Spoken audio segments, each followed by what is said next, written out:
James Reinhart. Hi there. Welcome to BaseCamp. I've been really looking forward to this one, to sit down and talk to you.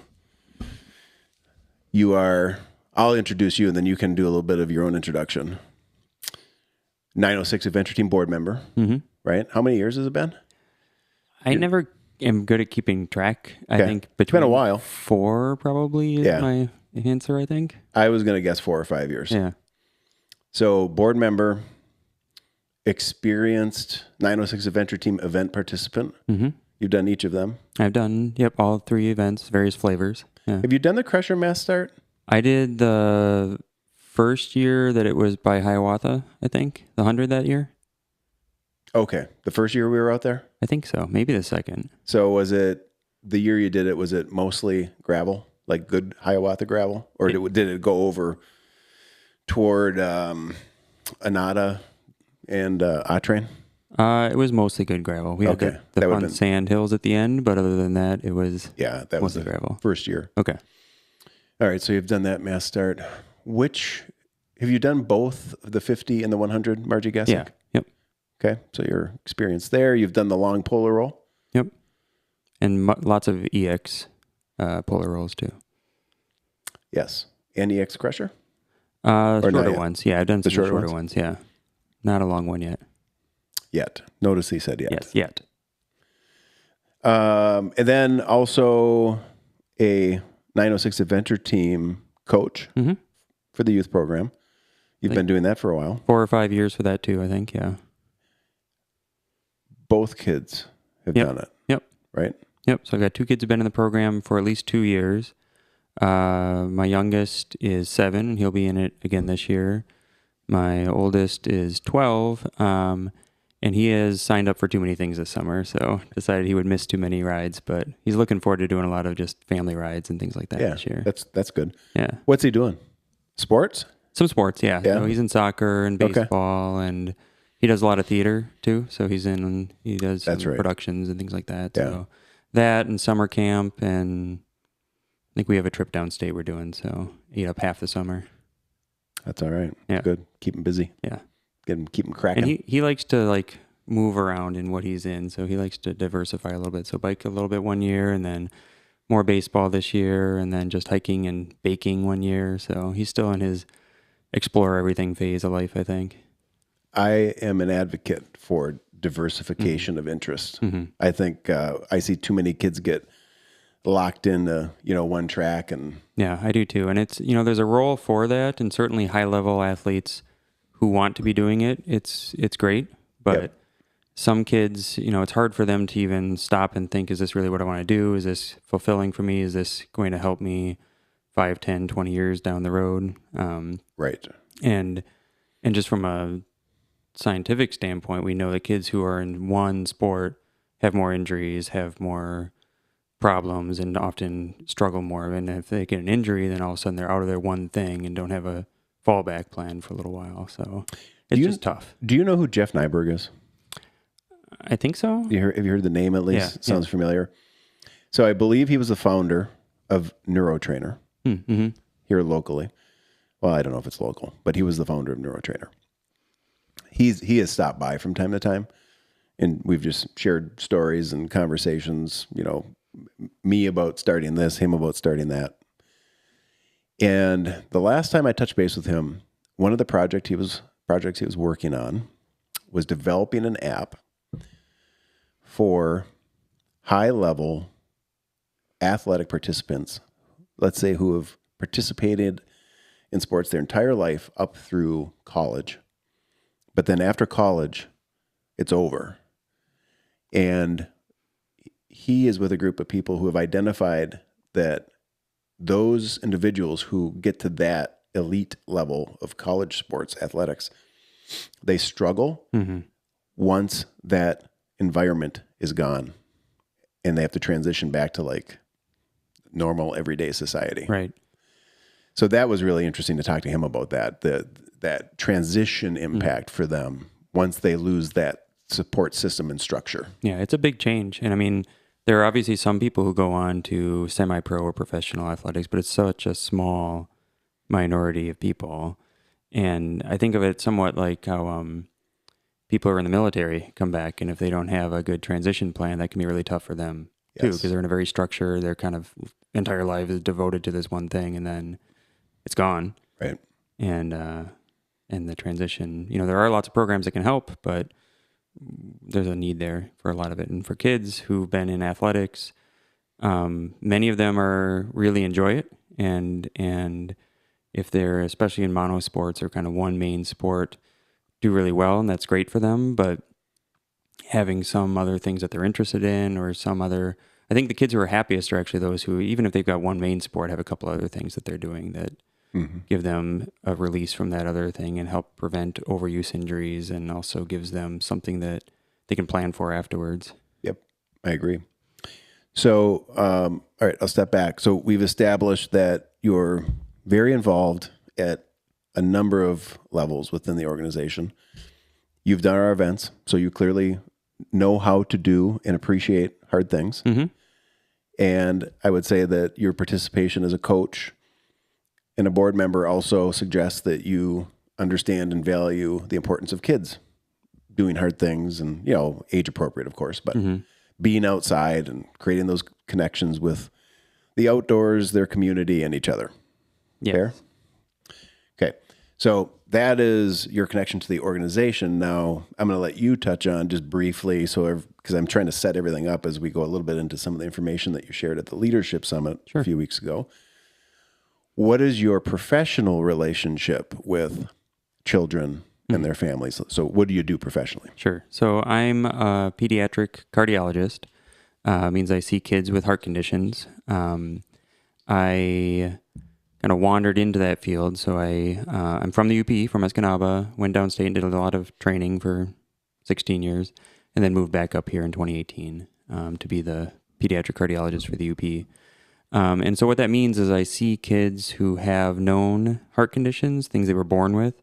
About 1% of kids are born with something, holes in their heart or valves that aren't working well. And we actually have a range of every type of congenital heart disease spread across the UP. So that's about half the patients I see. And a lot of those I'll keep following into adulthood because their condition is specialized enough that they need someone who knows what they have and what their long-term complications might be. And then the other half I see are kids who've been referred for symptoms or evaluations to make sure that they don't have a heart condition, or to help make sure it's okay for them to play sports and things like that. And I get quite a few of those, especially teenagers, but any age. And that's things like heart murmurs or chest pain or passing out, and ruling out major heart disease for athletes so that it's safe for them to participate in their sports, or they don't have to be on certain medications. So that's the main thing I do, and I kind of cover the whole UP. And part of cardiac care is diagnosing and treating heart conditions, but a lot of it is also finding ways to prevent heart conditions from developing. Yep. And that kind of translates a little bit into some of my other interest with kids and exercise and things like that we're going to, I think, talk about a little bit. But yeah, and I'll qualify. So I think it's important for people to understand what you do professionally, because that'll help build out an understanding, I think, and some context around some of what you're going to share today, some of what you shared at the Leadership Summit. Mm-hmm. So this whole episode of the podcast is, we're going to share some information, but the intention isn't to share scary information and then walk away. Right. The intention is to share some data to create awareness, but then also offer solutions. Because at the end of the day, we have to make sure that we're taking action, right? Right. And I know that you're a huge proponent of that, obviously, because you're so involved with the org and doing the events and leading by example and getting your kids involved. Mm-hmm. So I did print out, and we won't go through every slide, obviously, but I did print out a copy of the presentation that you did at the Leading Adventure Summit, where we had about 130 of our volunteers present for the entire weekend of training. Mm-hmm. I thought what you put together was great. The information was compelling, and the path to having a positive impact on what some of the negative trends are was very clear. I took it away, I guess I'd say concisely, get kids outside. Yeah, I think if you wanted to summarize what I was trying to say, that was it. And basically, you'd asked me to come and talk at the Leadership Summit, which again is where we're bringing a whole bunch of people who are going to be volunteers for our summer youth programs. Yep. Some have participated in it before, some are brand new, and give them some training, some skills, some context for what we're doing and why we're doing it. And for me, I think it was mostly the context is, okay, where are we at with youth health from a broad spectrum? And what are the trends? What do we have to worry about? And yes, you're right. There is some scary data there in a lot of ways for our kids in their futures. But then hopefully a lot of information that is kind of low-hanging fruit for us to try to work as individuals and as community members at improving that data. So before we started recording, what I said to you, my takeaway, because I like to try to distill things to a very simple understanding for myself personally, just to make it actionable. So I felt like I walked away having heard two things. 80% of kids, when surveyed, reported feeling better, happier, more engaged when they spend time outside in the outdoors.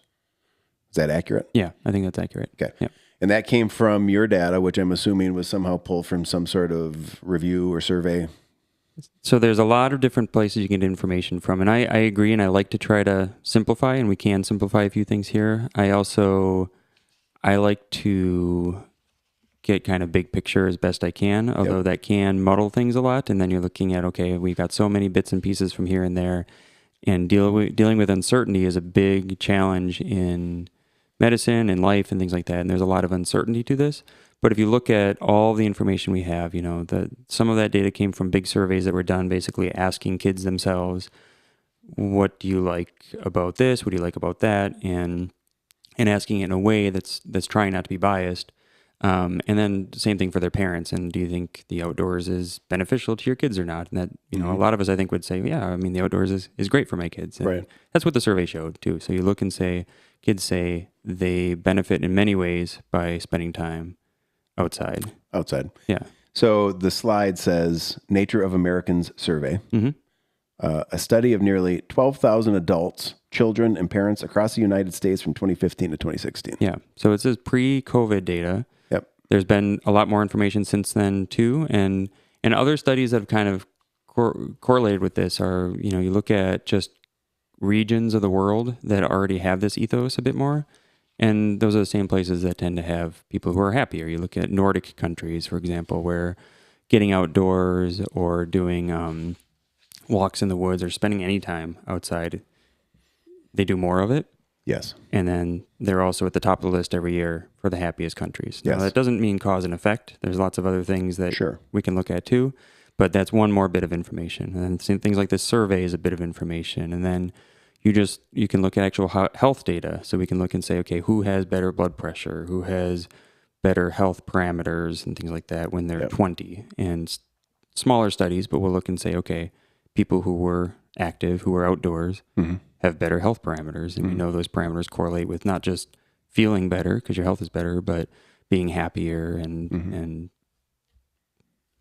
I think wellness overall. Yeah. Though some of those European countries, outdoor education's more prevalent. Right. I know that Julie Cunningham, who's also on the board, she was also a podcast. What podcast was she? 2 or 3? Early, yeah. She was pretty early, yeah. She was early. Yep. She was in, I believe it was Iceland, and she can correct me if I'm wrong here, but I believe she was in Iceland earlier this year, actually visiting a outdoor recreation school. And she and I have had a lot of conversations about the differences between education in the U.S. versus other countries in Europe. The exact wording from your slide was more than 80% of kids say contact with nature makes them creative, happy, healthy, and smarter. Yeah. And the parent data showed the same thing. Like parents thought that their kids' time in the outdoors is beneficial for them. Yeah. Okay. So 80% of kids, they want to be outside. It's good for them. They feel better. The other contrasting data point that I recall, and I don't know what slide it's on, but was it 80% of kids aren't getting enough activity? Yeah, if we look at the trends, they've been going down for a while. So there's, I think, a couple slides in, but it was how much time are kids spending outside? How much are they spending in the woods? How much time are they getting physically active? Or kind of 3 different parameters you can look at. And that's been going down for decades. This is all pre-pandemic, and then it abruptly worsened during the pandemic for a number of reasons, and then bounced back a little, but still didn't go back down to where it had been before. But basically, they'll look at, okay, how much time after school do kids spend outside? And I think it was like 30 minutes or less per day outside for the average kid nowadays. And that's all comers. So there are clearly parts of the country where kids are outside more, where it's easier for them to get outside, where they have yards and trails and things nearby, safe playgrounds they can easily get to, and there's lots of infrastructure and things like that to think about. But overall, about 30 minutes or less time outside during the entire day, right? And we know more is better for a lot of these things, and there's not really an upper limit to how much is best for you in terms of how it helps you from a health standpoint and happiness standpoint. But at least an hour is shown to be really beneficial. So we're getting less than half. And the numbers did come out to about 80% of kids. I think, did you find the slide there? I did. Yeah. It says, so it's titled Actual Activity Levels. Mm-hmm. An international study in 2020, 77.6% of boys and 84.7% of girls were insufficiently active. Yeah, and that one was looking at physical activity overall. And there are similar concepts. There's how much time should you spend outside and in nature, and then how much time should you spend active. And it doesn't, they're not the same bucket, but they're similar. Like when you're outside, you're active. Yep.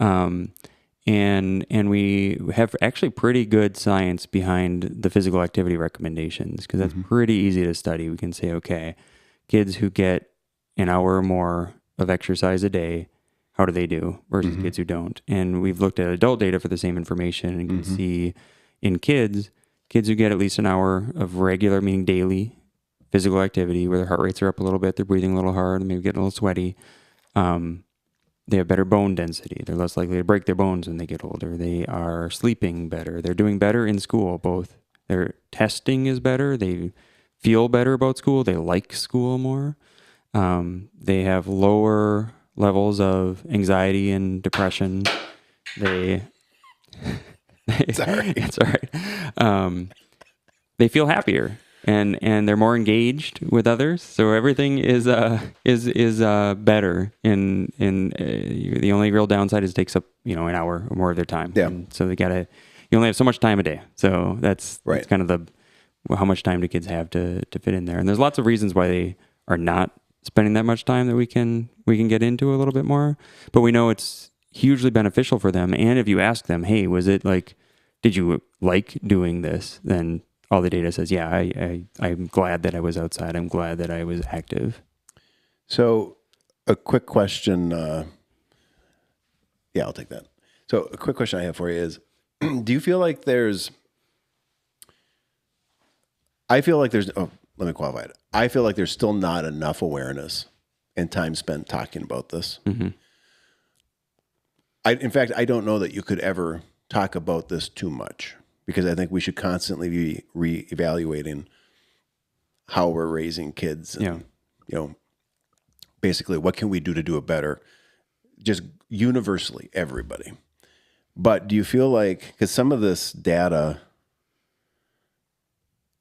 coming post-pandemic, do you feel like there's at least more of an awareness we need to be paying attention post-pandemic because it drew people's attention to the fact that the trends were not good?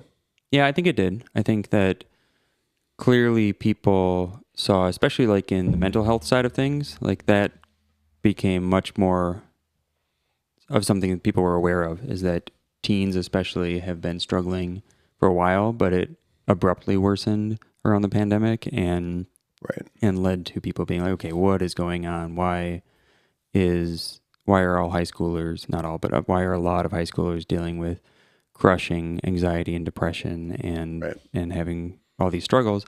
And of course, the answer is there's lots of different reasons for that. And the trends for why kids are not as active, because again, activity and outside time is good for them, but they're not getting nearly enough. Mm-hmm. And there's not one answer for why that is at all. It's long trends, societal trends for what we've been doing. And I think people, it's nice to come and say, okay, it's this, so this is the thing we need to fix, but it's not just one thing. And it's regional too. So, I mean, there's differences in different areas, but school has gotten a little bit more intense for a lot of kids. We need kids to learn more. And so things like physical activity and gym were decreased for them. So they have less, hey, exercise is good for you and this is how you do it, training in school.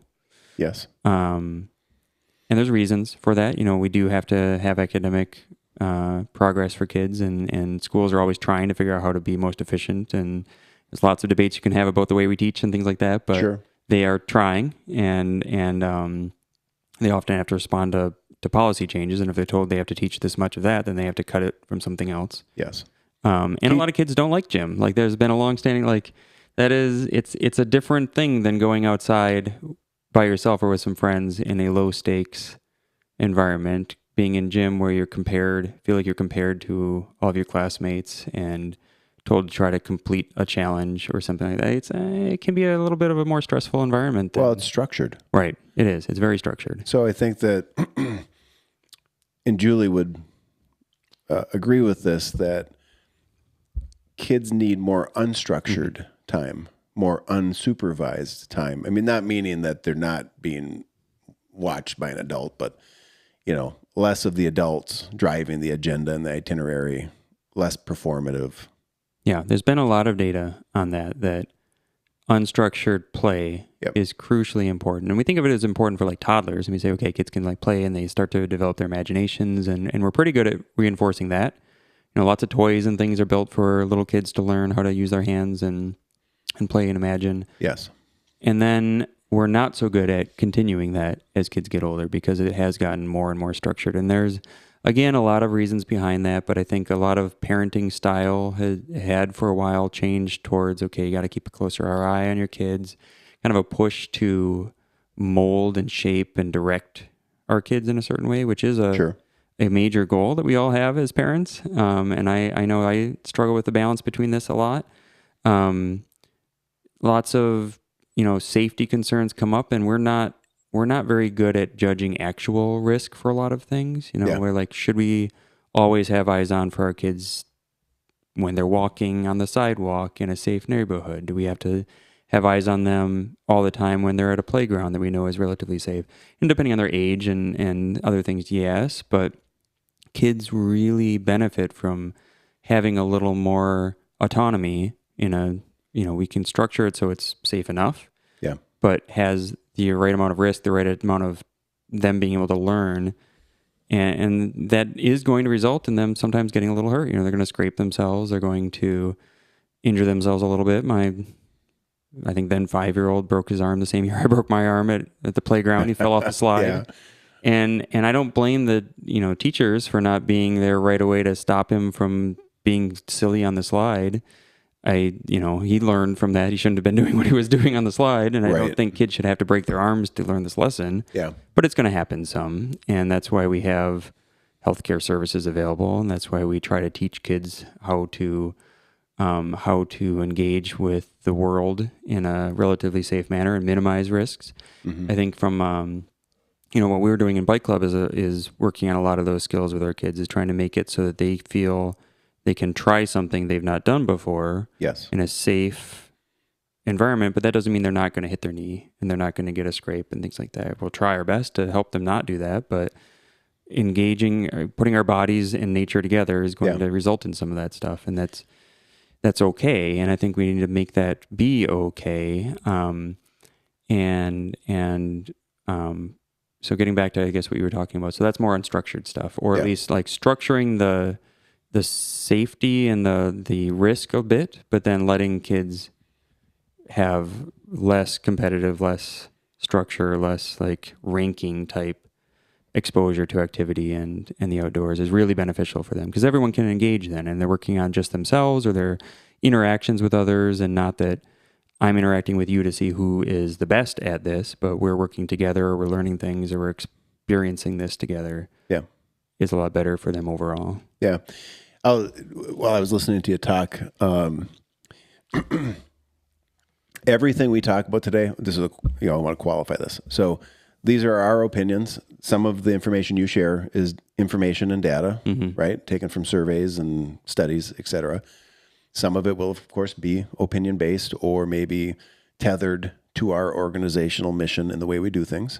So anybody who listens to this, you can take everything with a grain of salt and figure out if this applies to you or not. But we do have, I think as an organization, and I have as an individual, some distinct opinions on different ways of doing things. Yeah.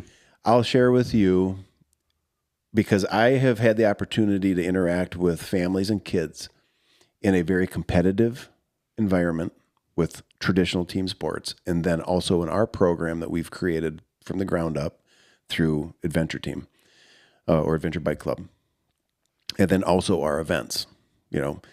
So I've been on both sides, and I am sensitive to the fact that for parents today, it's very challenging, I think, because society, I think, is sort of, whether this is true or not, I think parents feel like they're hearing from society, we have to prepare our kids to compete in life.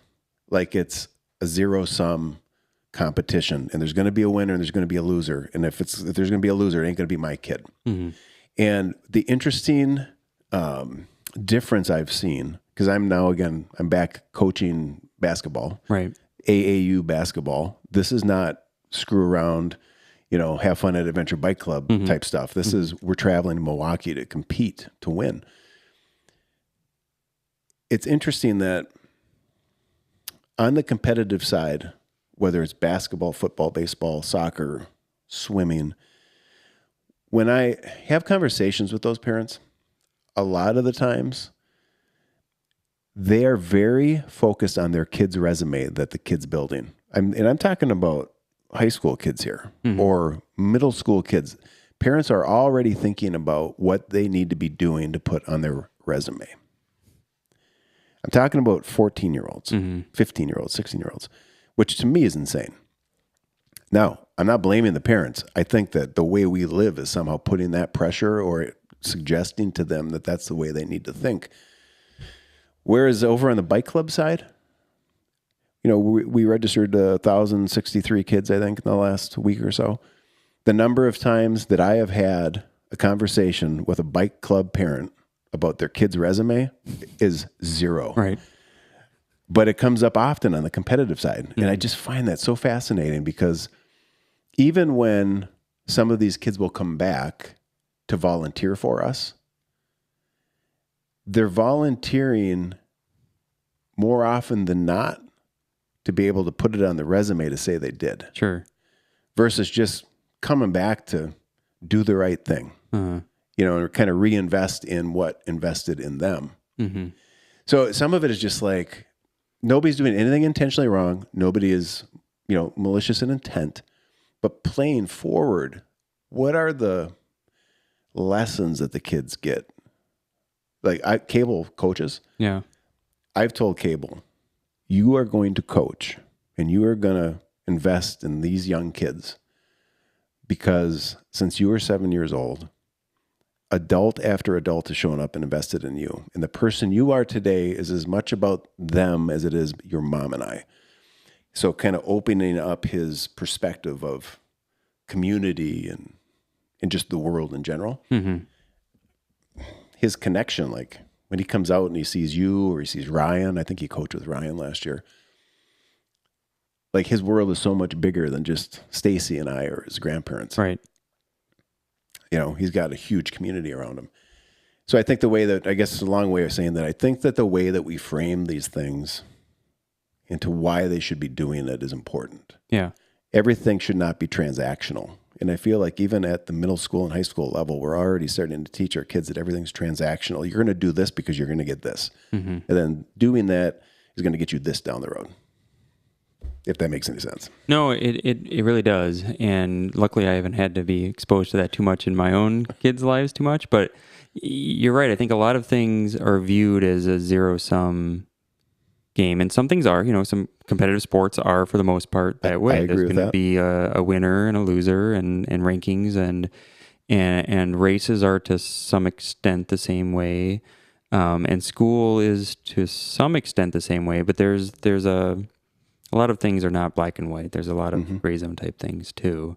And I think a lot of this is more gray zone stuff. So yes, if you're in a competitive league, my kid does travel soccer and same deal. We travel, we play in tournaments and there's going to be a winner and a championship game and then teams that aren't so good.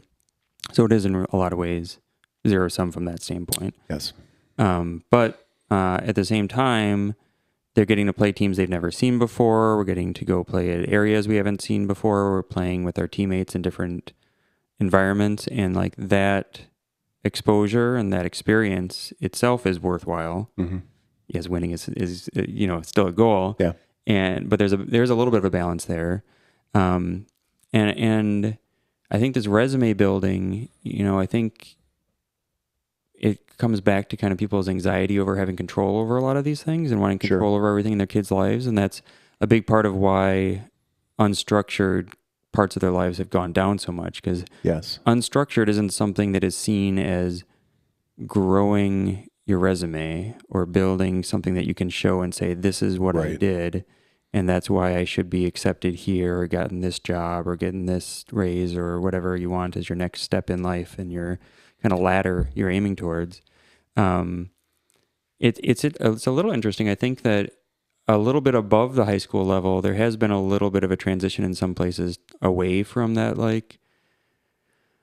zero-sum idea in a lot of ways. I think it depends on the world you're in to some degree, but there's a lot of areas in adult life where we have to collaborate all the time and we have to work with others, and it's not that I'm doing this thing so that you don't get something, but so we as a team can come together. And there's tons of different areas to all this, but for sure, most things are somewhat team oriented. And I know in the medical world, there's been a big shift in a lot of ways towards trying to make admissions to things like medical schools and training programs a little more holistic and a little less like, okay, let's see, do you have your volunteer experience? Do you have your grades? Do you have... And that's where the resume building comes in. It's like, I did this number of volunteer things for this many shifts. And a lot of those kids are doing it for two reasons. They like to do it, or they feel like they are benefiting themselves and benefiting others, and they're pushing forward skills and experiences that they've learned. But it's also something that they can put on a list that might bump them above someone else. And that there's a little bit of a stress between those two things. But I think there's been a little bit more of a push to lean back and say, okay, we don't have to put a number to everyone and rank everyone. There's so much more individuality and interesting information about people, and we can look and see when we say, are you qualified for something or not? Qualified doesn't necessarily mean that, okay, you got an A in this and that's all we need. It means, what are you as a person here? Have you had the experience? Have you had do you have the right mentality? Do you have the interest in working with others in this particular field or learning and growing in that field? And those are things that aren't really well built up by just zero-sum competitive structured events, I think.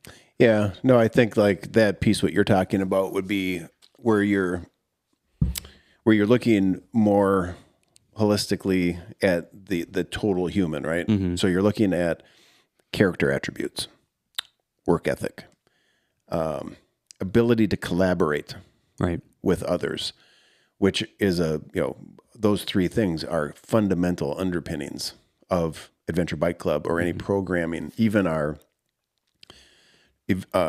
Trilogy events. Right. Those three things are critical components of the events where it's like, hey, we understand everyone from the highest level elite athlete down to Bob from Iowa, who works a full-time job and rides his bike maybe once a week for a couple hours. Everybody's here doing this.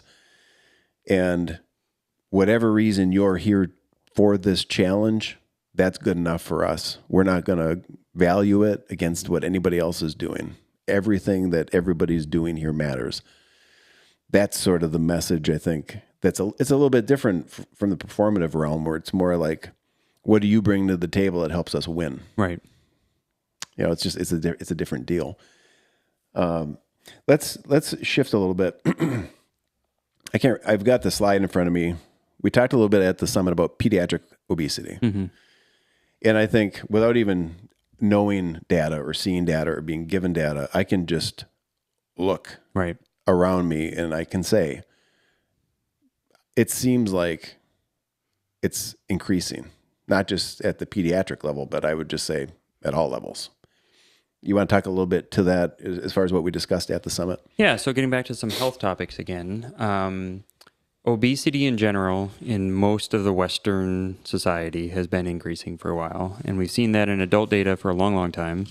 And then the pediatric data has followed that as well. But I think now we're around half of U.S. adults are considered obese. And that's just kind of been a trend over time that's gone up and up and up. There's little ups and downs a little bit. I think COVID worsened a little bit, and now we're in the Ozempic and Wegovy age, and that might change things a little bit for adults. And then looking at kids, same trend. They're just not quite as many right now, but I think it's around 30% or something like that now that we've gotten up to that are overweight to obese, and that trend has continued to go up over a long time. And we don't worry about that just because we don't want kids to be heavy. It's because being heavier, having obesity is bad from a health standpoint. Yeah. And we know that with lots of studies. And so it increases your risk of heart disease, cholesterol, blood pressure, bone issues, joint issues, back pain, cancer. All these things are increased. And most of that comes from adult data.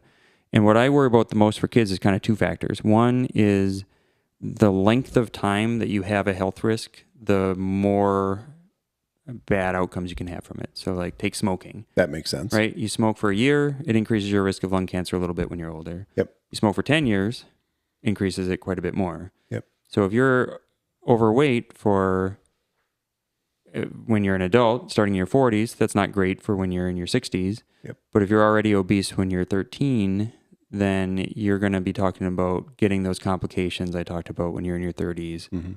And then it just gets worse from there, because then you got diabetes, you're on a bunch of medications, you're maybe getting surgeries, and it actually ends up resulting in decreased both lifespan, so you live less long than you would, but also what we call or think of as like kind of healthy lifespan. So when the time frame when you feel pretty good, when you can do the things you want to do, and you're not limited to not being able to do as much that you would otherwise want to be, and obesity will drive that down. The number that I have here, the pediatric obesity chart that you had provided at the summit, it says U.S. adult frequency 40% in 2023. Okay. There was also a chart here that showed rates increased during the pandemic, and this is for age groups 1 to 6, 6 to 12, and 12 to 18. And you can see the spike on a 3-month change in BMI in 2020. Yeah, there was a big spike that went up then. Yeah. And not much of a rebound that I think we've seen. Data always takes a few years before we get clean data for a lot of this stuff.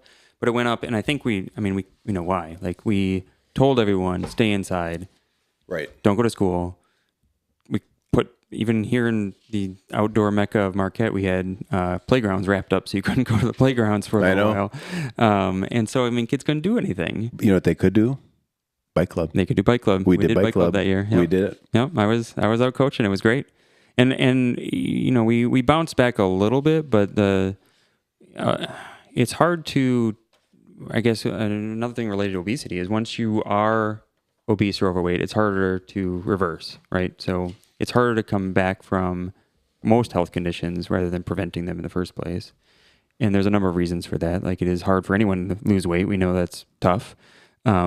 But also the reason that you are overweight is because of a bunch of lifestyle and societal and other things that have kind of pushed you to that point. So you have to not just kind of stop those, but reverse them to, instead of just stay steady, to actually lose the weight and get back to where you need to be again. I think I lost my point that I was trying to say here. Actually, let me jump in because I have a question there. So Well, first I want to say this because I've thought about this a couple times. I just want to share it before I forget again. So a lot of what we're referencing and may continue to reference here kind of goes back to like the pandemic. Mm-hmm. The thing that I want to say is pre-pandemic, there was a book called The Coddling of the American Mind that came out. And I read the book. This is probably in 2018. And attached to that book, there was a bunch of data that was coming out related to, I'm going to say, middle school and up. Depression rates, anxiety, frequency of suicide, hospitalization from cutting, etc. Yep. And this was all adolescent activity. And at that time, the rates were all spiking. Girls were specifically showing an adverse increase in these activities. And a lot of it at that time, again, pre-pandemic, was being connected to phones. Mm-hmm. And there was a whole correlation. And I'm not here to beat on phones. Sure. Don't get me wrong. But my point is that I think for a lot of people, when we talk about this stuff, the beginning point seems to be the pandemic. But it was already like we were already headed in a not good direction well before that. And I think it's important to know that. It wasn't talked about as much then. Right. It was not. I mean, people in these fields were worrying about it. Middle school teachers were worrying about it, and counselors were worrying about it, and we're trying to talk about it to anyone who would listen, but it was not out there as much as it wasn't as mainstream. Yeah. And I hate to use that word, but it's like you have to work to go get the information. Even for something that's affecting, almost half of kids. Yes. It still was not all that much talked about. And I think there's a lot of reasons. I think because people could look, and you still can, and say, okay, it's because of this and this and this or this, and find a reason that you want to say is it. But in reality, it's a whole bunch of different things. So it's phones, and I think we should talk more about that. But it's also going to be kind of American nutrition. It's going to be all the other expectations that we have for kids for what they should be doing during the daytime. Mm-hmm. It's parenting trends and when parents are around, and people not being able to be as involved with the kids. It goes back to the unstructured plays. Mm-hmm. Kids just have less expectation that after school they should just go outside and do something for a little while, which actually it turns out is one of the best things they could do for themselves. Yep. And so all those factors, plus others we haven't talked about, led to that. All right, back to the obesity thing. So you said that, I'm summarizing, once you've, let's say, become overweight and sort of settled into that, that trajectory of being consistently overweight, it's hard to reverse it. Yeah. Right? Now, I would say, or no, I'm going to ask a question. Is the hardest part of that, and I think you kind of said it, because what creates the obesity and just that lifestyle is the way you're living. Yeah. Right? Or you're not doing certain things that would help you be healthier and to lose the weight. Right. Or maybe you're not eating the way you need to eat. So there's a bunch of things that would need to change. Mm-hmm. My question is the hardest thing to change between your ears? Yes. Yeah, it is. Making that conscious decision, I'm not doing this anymore. And I think that's true for most behaviors that we as humans do that are not great for us. Yeah. So whether it's smoking or drinking too much or drug use or obesity, and because it's the reasons that led to you to gaining the weight are because a whole bunch of things that in the short term at least make your brain say, hey, this is good for me. This is good. Yes. Whether it's food or phone or comfortable environments and then the other half is that, you've got a lot of things that we have to do and fill up our life with those things, and then something gets decreased, and that often ends up being the activity and exercise and outdoor time that we say or we think we should be doing, but whether it's all subconscious, it's there, and over days and months and years that adds up over time. This is where I would argue or suggest, however you want to take this, that this is where the performative and competitive track that leads to, I think, elitism because all of those kids and families they just naturally, for whatever reason, because they're in a performative track and they have jerseys and they have all the best equipment and they travel, they are viewed as, I feel, superior to other kids and families. Okay. And this is where I feel like that goes in one direction. And then you have the trajectory of the 906 Adventure team and what we've not just tried to create, but have created in the last 10 years. This piece of what we do, that's where I think this is so important, because it's accessible to anybody who's willing to work hard. Yeah. Because we don't create a hierarchy of best, good, better, and bad, or whatever. There's no hierarchy. It's here's what our pillars are. The pillars are, we're going to do hard things. We're going to do them outside. We're going to do them together. We're not going to put other people above other people. We're not going to talk about politics, right? Right. All this stuff that everybody else in the world's doing, we just clearly say up front, we're going to do this. We're not going to do this. Are you in? Mm-hmm. Cool. Oh, you're not? All right. Have a good day. Right. It's okay. Mm-hmm. But I think that as we're sitting here talking about obesity, I think that if you get to a point to where you're overweight and maybe your quality of life is suffering and there's some level of misery, if you can find a community that's accepting of you, right, which I do feel that 906 has filled that gap, just come in and join us. It's going to be a struggle. It's a struggle for everybody. Right. Because struggle is inherently programmed into what we do. Mm-hmm.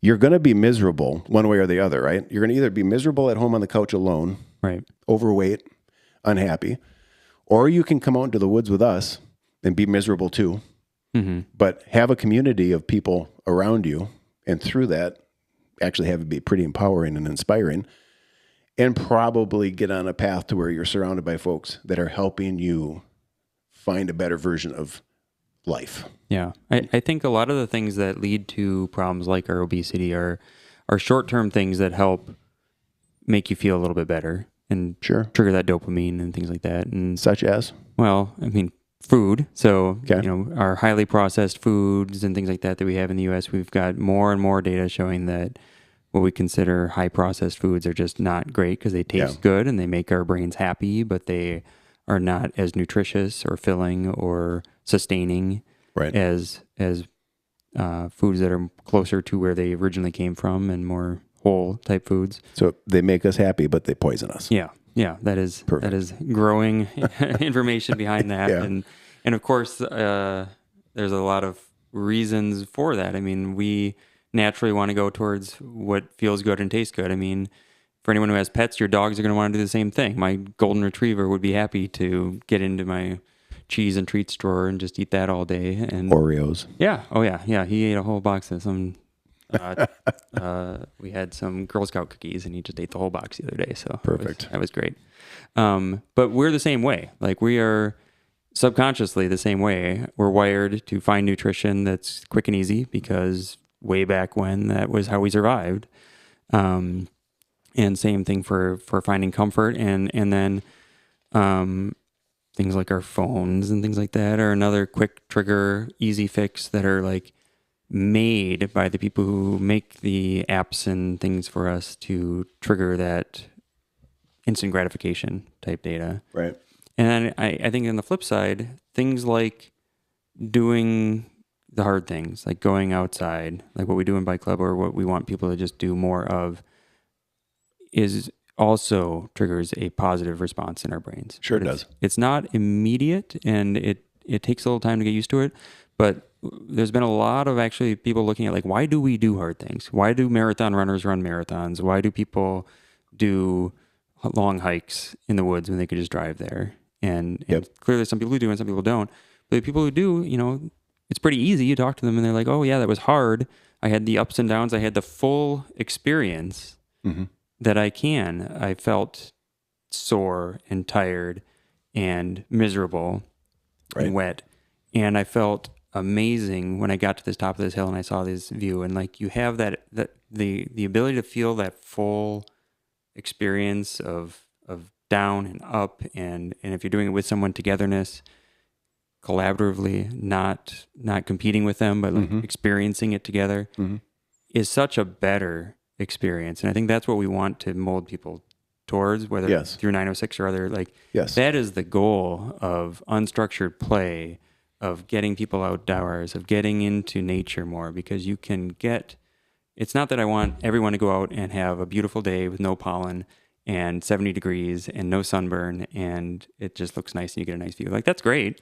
But like, I think as humans, we get more out of the tough parts of that too. Oh, for sure. Right? And who talks about the great days on the beach? I mean, I'm not saying that people don't, but in the context of like our events, I mean, you remembered the tough times. Yeah. You remember having to dig deep. Yeah. You remember when you're in a dark place with a friend or friends and what it took to get out of it. You remember that. Right. Those are the things that stick with you. Yeah, they stick with you. And then actually also, I mean, and I say this for kids or adults of all ages, those things that you do over time consistently become things that you can call back to down the road later in life when you face another moment, another hurdle, and you're like, 100%. Like, shit, you know what? I can do this. I did the Crusher. Yeah. I finished Margie Gessick. Yeah. I can do this. I know I can because I have proof I can because I did. And so they become like this laddered progression of you're proving to yourself and creating reference points backwards that propel you forward. Yeah. If you keep doing it. Yeah, it's building a repertoire of being able to deal with adversity. Yes. And actually, one of the other things we could talk about is that dealing with adversity or a change, kids don't feel like they can handle it anymore. Like there's pretty small studies, but I think it was something like 80% of kids said they feel really uncomfortable or can't handle when things don't go according to plan, or when they might fail at something and they're worried about how others are going to view them for that. And that resilience, they say they don't have. They're lacking it. Yeah. And that was really eye-opening to me, is that kids will say it, if you ask them in a survey, if you put them in a group, they don't want to have to admit it because they're really worried about how others are going to see it. And I think there's a lot of factors. I think a lot of it is, again, that less structured time or less unstructured time they've had growing up, and ability to see minor failures and adapting and tweaking that gets you to where you need to go. They just don't have as much exposure to that anymore. Yes. And then another part of it is because of things like social media, kids are worried about things being seen and judged by others in a way that maybe we didn't have as much of before.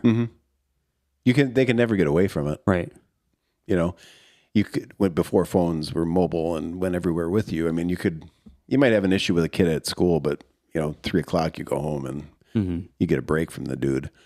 You don't get a break from anybody anymore. Right. Right. And they really have the ability now, I think, with social media, and you can see this even, I'd actually even say as bad or if not worse from adults. It's easy to say some really bad, mean shit in social media because there's no consequence. Right. Right. I mean, what's the consequence? They're going to unfriend you. Right. Boo-hoo. You didn't care anyway to begin with. Right. Or you might get a few likes from someone else for it, and then you're like, okay, it was a win in the end anyway. Right. Right. Yeah. Yeah. So it's tough. I mean, that part for kids, I think, is really tough. I thank God in the 80s we didn't have phones. Yeah. Right. I don't know where I'd be right now. Hey, while we're chatting, could you grab my phone? The screen time thing's going to come up, and I want to call myself out. I don't even know what the number's going to be. I'll pull mine up again. And I want to pull up my screen times. So intro, I think, was it 8 hours and 39 minutes? Yeah. So when we look at how much kids are using their phones, because most kids have phones in high school now, and middle school too. But by the way, when you brought this up, when you started talking about this at the summit with our volunteers, this is when I saw people looking around the room, and they were like, "Did you hear that? Yeah. Did he say 8 hours and 39 minutes?" Yeah. Kids are using, I mean, they have phones now, and the way that they got them is kind of the way that things slowly sneak in. Like, parents want their kids to have phones so they can reach them for things, or you think it's going to let them have a little more autonomy. And in some ways it does, right? Your kid can do more things on their own if you can reach them and know where they're going to be at, and that's great.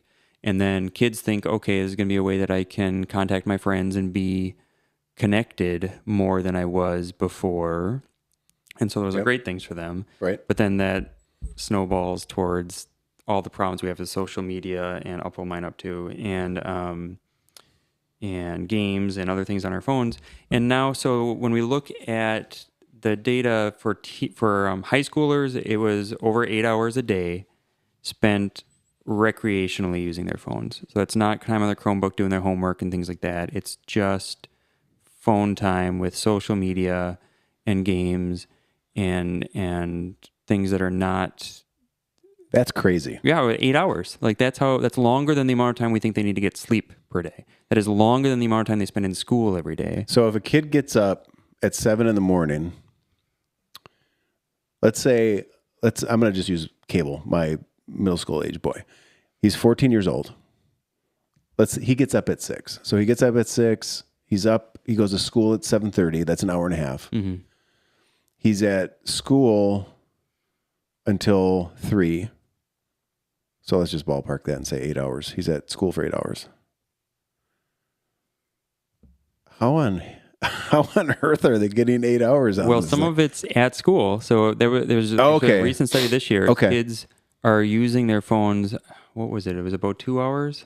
I forget the exact. While they're at school. While at school for social media and things like that. So they're in between class or in class, hiding behind their book, or just out in the open, depending on the classroom. But on average, kids are spending about 2 hours on their phones doing playtime while they're at school. And then the rest of the time is late at night and right after school and a little bit in the morning. And when you add all that time up, you get to over 8 hours, and a little bit less in middle schoolers, but still I think over 6 hours that they were spending on their phones. And that's per day that they're spending doing that. And again, we want them to do an hour of exercise a day. Yeah. And they're not. They're doing half an hour or less. Right. And they're spending 8 hours. I mean, think about that. If we want to get an hour of activity out of them a day, all we need to do is take from the 8 hours they're on the screen. Just give me an hour. We could say we want... That's so wild. Just a little bit. Yeah, take an hour out of that. Take an extra hour so they get as much sleep as we think they should be getting. Right. And another hour for a little more personal connection. And so I guess... Here, what's your average? So wait, I'll tell you mine first, so I'm not cheating. Yeah. Okay, so this week, which is only Sunday and Monday on here, it shows 3.5 hours a day. And then I'm flipping through. I go back 3 weeks, and it's about 5 hours a day. It is 5 hours a day on the phone. I'm down to just 5.5 hours this week, which is down 34% from last week. How do I forgot? Oh, what did I click on to see my? Oh, there we go. Previous time, because I was up to 8 hours, I know, at one point. Yeah, that's you put in the slide deck when you looked it up. Yes, it was 8 hours and 11 minutes. It's a lot, and some of that I'll give a little bit of a caveat is I get a lot of emails and a lot of them are work related, and I often have my phone read them to me with the podcast or with my AirPods in, so I can listen to my emails while I'm doing the dishes or walking the dog or something like that. But still, if I look at my categories, so that's productivity is the number one, and it's mostly my emails. But I had 2 hours a day, apparently, of social media use, mostly Facebook and things like that. Yep. And then some reading and things like that. I didn't, in the slide deck initially, I had a game that I think I had been playing for, I don't know, an hour a day or something that I don't do a lot of gaming, but I just got stuck on one of those things. Yeah, you had mentioned that. You just says like, oh, this is kind of fun. And you like pull it up a little bit and then all of a sudden you're playing stupid thing all day long. So I deleted it because it was eating an extra hour of my day. And I'm like, well, why don't I have time to get outside or do something with the kids or sleep? Well, there's an hour that just disappeared. So on mine, let's see here. I'll go back to last week because it's a full week. Okay. So last week, I averaged 5 hours and 7 minutes a day. The number one most used app was Spotify. Mm-hmm. So podcasts. The next was messages, text messages. Yep. The next was Facebook. And that's... both of those is work related, I guess, for you, right? So, yeah, Facebook because I'm running like Crusher and Margie and just all the Facebook pages. I'm on it a lot for that. Mm-hmm. The next one was mail. So so checking my email. Mm-hmm. Messenger, responding to messages, probably Kiko sending me information about Crusher. And then Onyx for turkey hunting. Sure. Yeah. But those are all, for the most part, things that you use for your day-to-day Yes. lives and productivity. And I have no games on my phone. Yeah. I can't do it. Yeah. I can't do it. Yeah. I don't. Do you have any games on your phone? Oh yeah, I play Sudoku. Do you? Every morning. Where's your phone? It's right here. Pull it up. Let's check Mark Solom's screen time. This will be really interesting. Oh, sure. Those are the only games I allow myself now, is a little bit of like crosswords. Like brain games? Yeah, but like brief ones. I can't do anything that's going to be long because I don't want to allow myself the time to get sucked into them. And that's what, the top 100 games on the App Store, things like that, where it's just sparkly lights and sounds and it's a casino on your phone that you... casino on your phone. Provides that quick dopamine. You're a winner, James. You're a jackpot. Just click here for more. What you got there, Grandpa? Daily average is about 4. All right. Yeah. What's the number one app? Looks like Chrome. Hang on a second here. Yeah, Chrome. So a lot of web surfing. Web stuff. Web stuff, Yeah. Like I say, I play a game of Sudoku every morning. Where's Snapchat on there? I don't even see it. Come on, I know you use it. You're snapping all the time. Yeah. Is that what they say? Snapping? I think so. I don't know. I'm not the one to ask. Yeah, me either. I don't have it. Yeah, I'd say primarily YouTube is okay. I had YouTube high on my list too. Stuff. What did you have on there? YouTube's pretty high. So my email and then YouTube's actually number 2. But I tend to have YouTube playing sometimes when I multitask a little bit, even though actually a lot of studies show that multitasking, we're not as good at it as we think we are. You feel, it's another thing that makes you feel kind of good. I'm like, oh, I've got this video playing and I'm getting a little work done. But you're not nearly as efficient as you think you are. You were just focused on the one thing. But I do a bit of that, so that's why. So I'd like to do some qualifiers because, you never know when somebody's going to stumble into a conversation like this. Mm-hmm. And I think, again, awareness, you can't solve a problem that you're unaware of, right? So number one, I'm not even saying that it's a problem, but I think talking about this stuff is super healthy because then you can start to have conversations about, is this good? Is this not good? What can we do to make it better? Yeah. And I'll say this time and time again. I think this is another beautiful piece of the way our organization is structured. The number one thing that we have in mind is that each person gets an opportunity to have an optimal experience within their life. I'm not here to sell bikes. Mm-hmm. I'm not here to create world champion mountain bikers. I'm not here to create world champion basketball players. I'm not interested in winning and losing. It's how do we help people have a better life? Mm-hmm. And sometimes if that is your end game, I actually think it's harder because now you have to be committed to everybody. It can't just be who's on my team. Yeah. Yeah. Right? It's no. Me winning, there's a consequence for others. Mm-hmm. How do I reconcile that? I think a healthy dose of sacrifice in life is a good thing sometimes. Right. Yeah. And I think that we've lost touch with that societally. I agree. So for anybody who hops in and they hear us talking about phones and stuff, we're calling ourselves out. Yeah. We're reflecting on our own behavior. And we are 100% invested in being part of the solution to make life better for everybody. Mm-hmm. So that's my qualifier on what we're talking about here. Right. So I've got the next place I want to go to, but I want to wrap up the phone piece. We said in the 80s, 90s, we didn't have this. So our mode of connection was in person. Mm-hmm. Fill in the blank. Whatever you were going to do, a lot of it was in person. Mm-hmm. I can't even think of, short of playing outside or sports, how the hell I connected with my friends. I think you had to be together. Right. Right? So humans evolve. Great. Mm-hmm. Technology evolves faster than we do. Yep. Now we have tools that we don't really fully understand how to use or what the impact of those tools are on us, it makes sense that they would use these to connect. Right. Right? I mean, hell, if you had handed this to me in 1984, I'm going buck wild. Right. You know? As a superpower. I'm going to use it. Yeah. I'm also not going to have a fucking clue on how to use it properly. Mm-hmm. I just swore. Damn it. It's not true. So would you agree that initially I would think that kids probably view this as a connection piece, right? Oh, yeah. To connect with each other. Yeah. So the intention is good, right? Mm-hmm. But where does it, I don't know if there's anything statistically or survey related, but where does it start to not be good?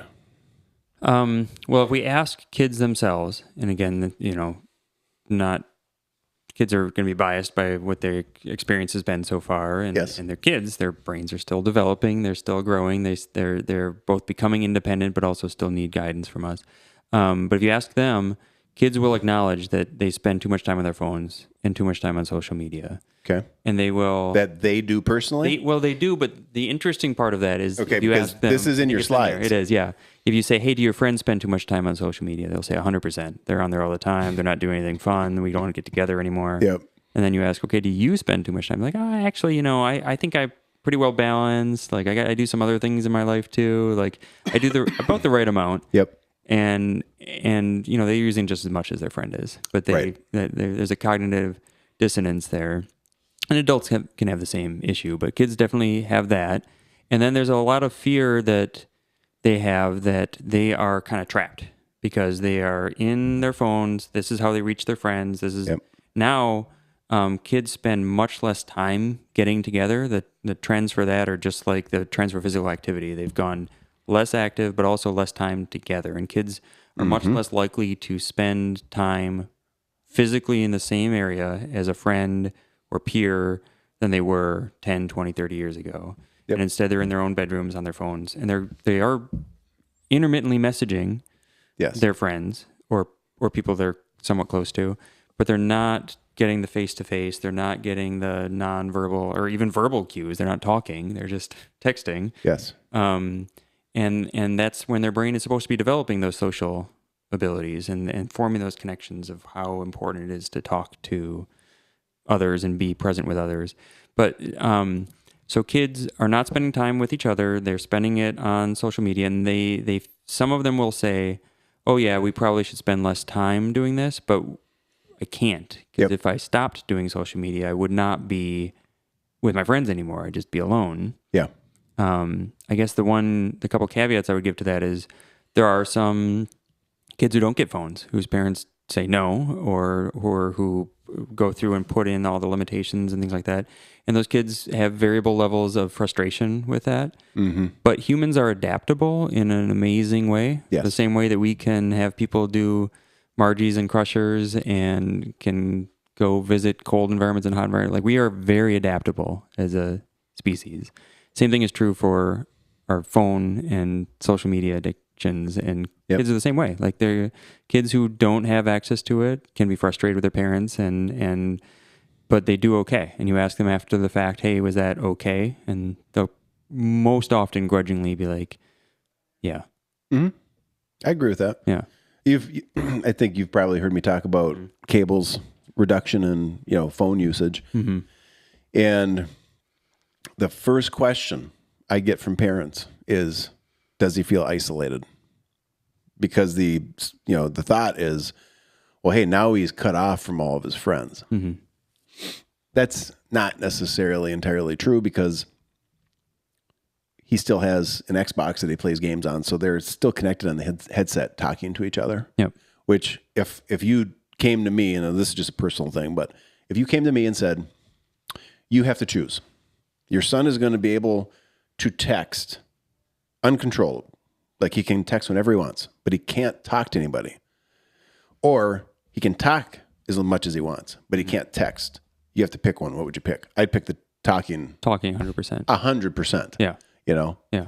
I mean, that's what we're built to do. Right.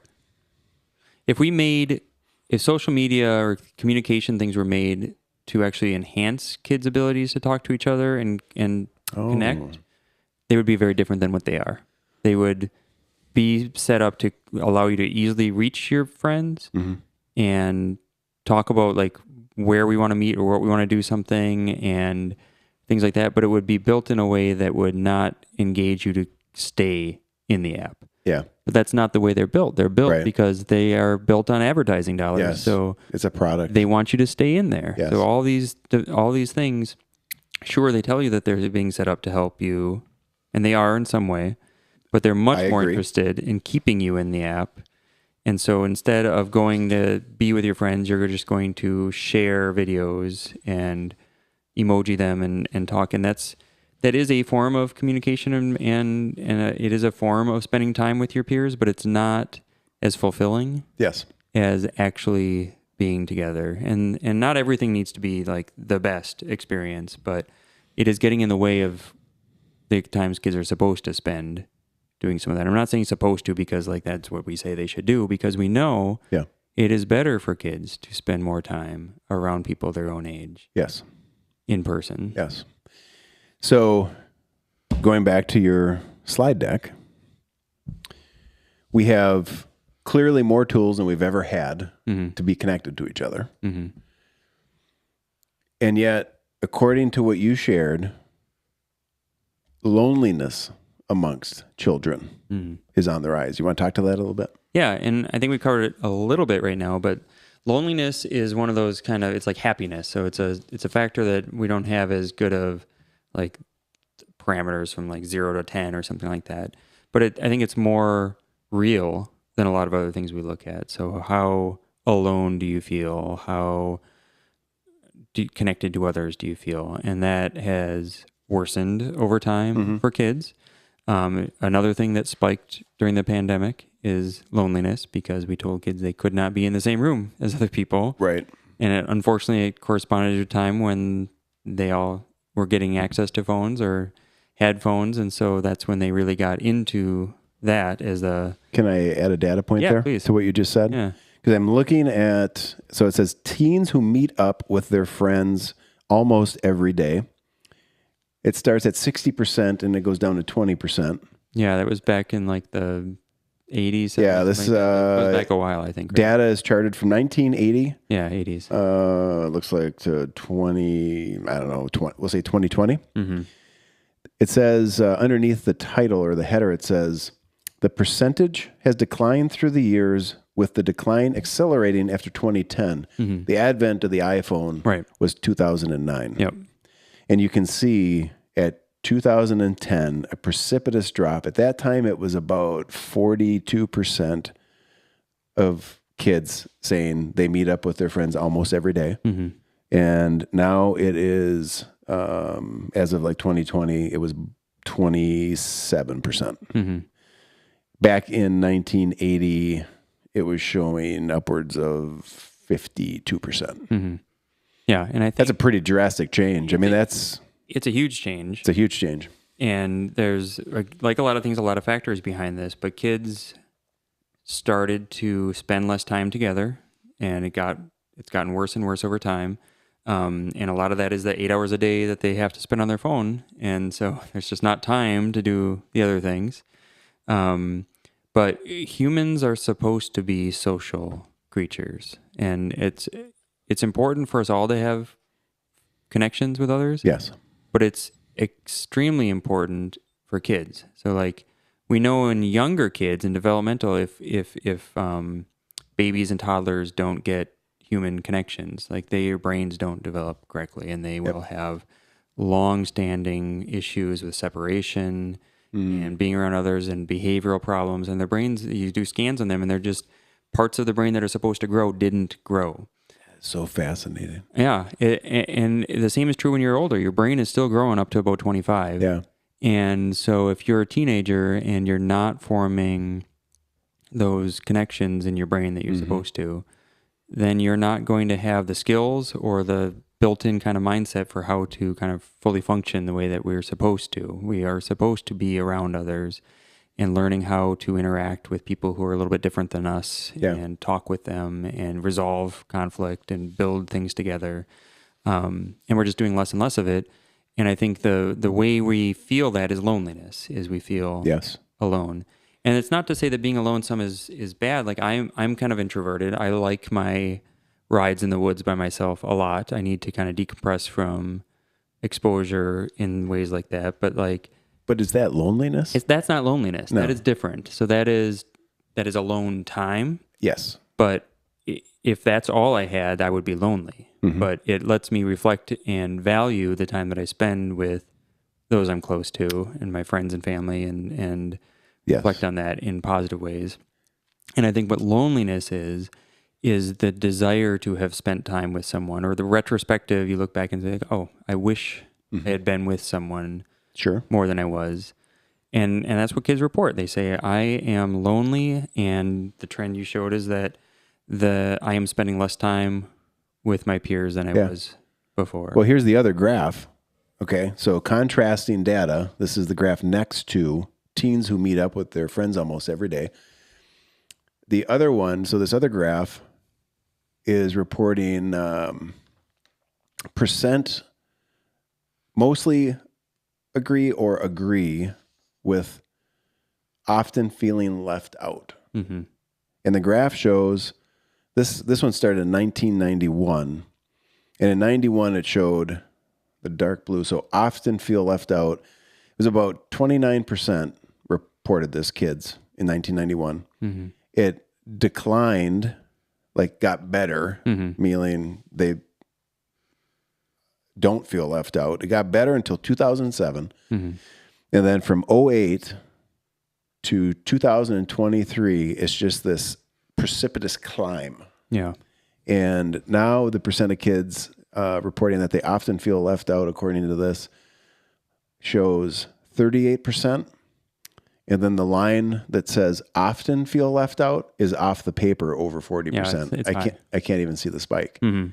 Again, interestingly, that sort of correlates with the release of Right. phones. Right. And I'm not trying to blame the phone, but they're, causation, correlation, Right. Yeah. that whole thing. And I think you can just look at it and be like, okay, well, why would that be? And some of it is kids are spending less time together, and so they're like, what is happening if I'm not around other people? I'm Right. just missing something. But also the sharing mentality that is on social media of like, look at this thing I did, react to it. I did something really cool. Yes. With these other people. Like FOMO is a big factor for kids. So anyone who wasn't there for the thing that is shared is going to feel like they missed out on it or something like that. And previously, that wouldn't have been as like going for a walk with your friends or spending a little time at someone's house is not like something you had to publicly be like, I did this thing, I achieved social interaction. That's going to make other people feel bad about it. You just kind of did it, and you went between your different peer groups, and you hung out with some people sometimes and other people, but it was never like gamified like the way it almost is now with people having to share the things that they've done and achieved. And again, is making things that were not really competitive. Yes. Well, everybody wants to create a viral reel, right? Or have a viral post. Yeah, the sharing culture. Yeah. And getting the more like counts and things like that. And some of this, there has been a little pushback. So there has been a trend towards some of the youngest generation being like, we have gone too far. Yeah. I've heard a little bit of that. And that's good. And I hope that trend continues. But without us as a society helping to push it in that way, like there's a lot of incentive for the controlling powers of these apps and things to want to keep the kids on there, because kids saying that they want to not feel as competitive about social interactions and just spend more time with their friends and less time on social media is not what the billion-dollar companies want to hear. Right. Because they don't have something for them as an alternative. Do you know what the policy is for, let's say, Marquette Senior High School or Nagani or even Ishpeming on phones?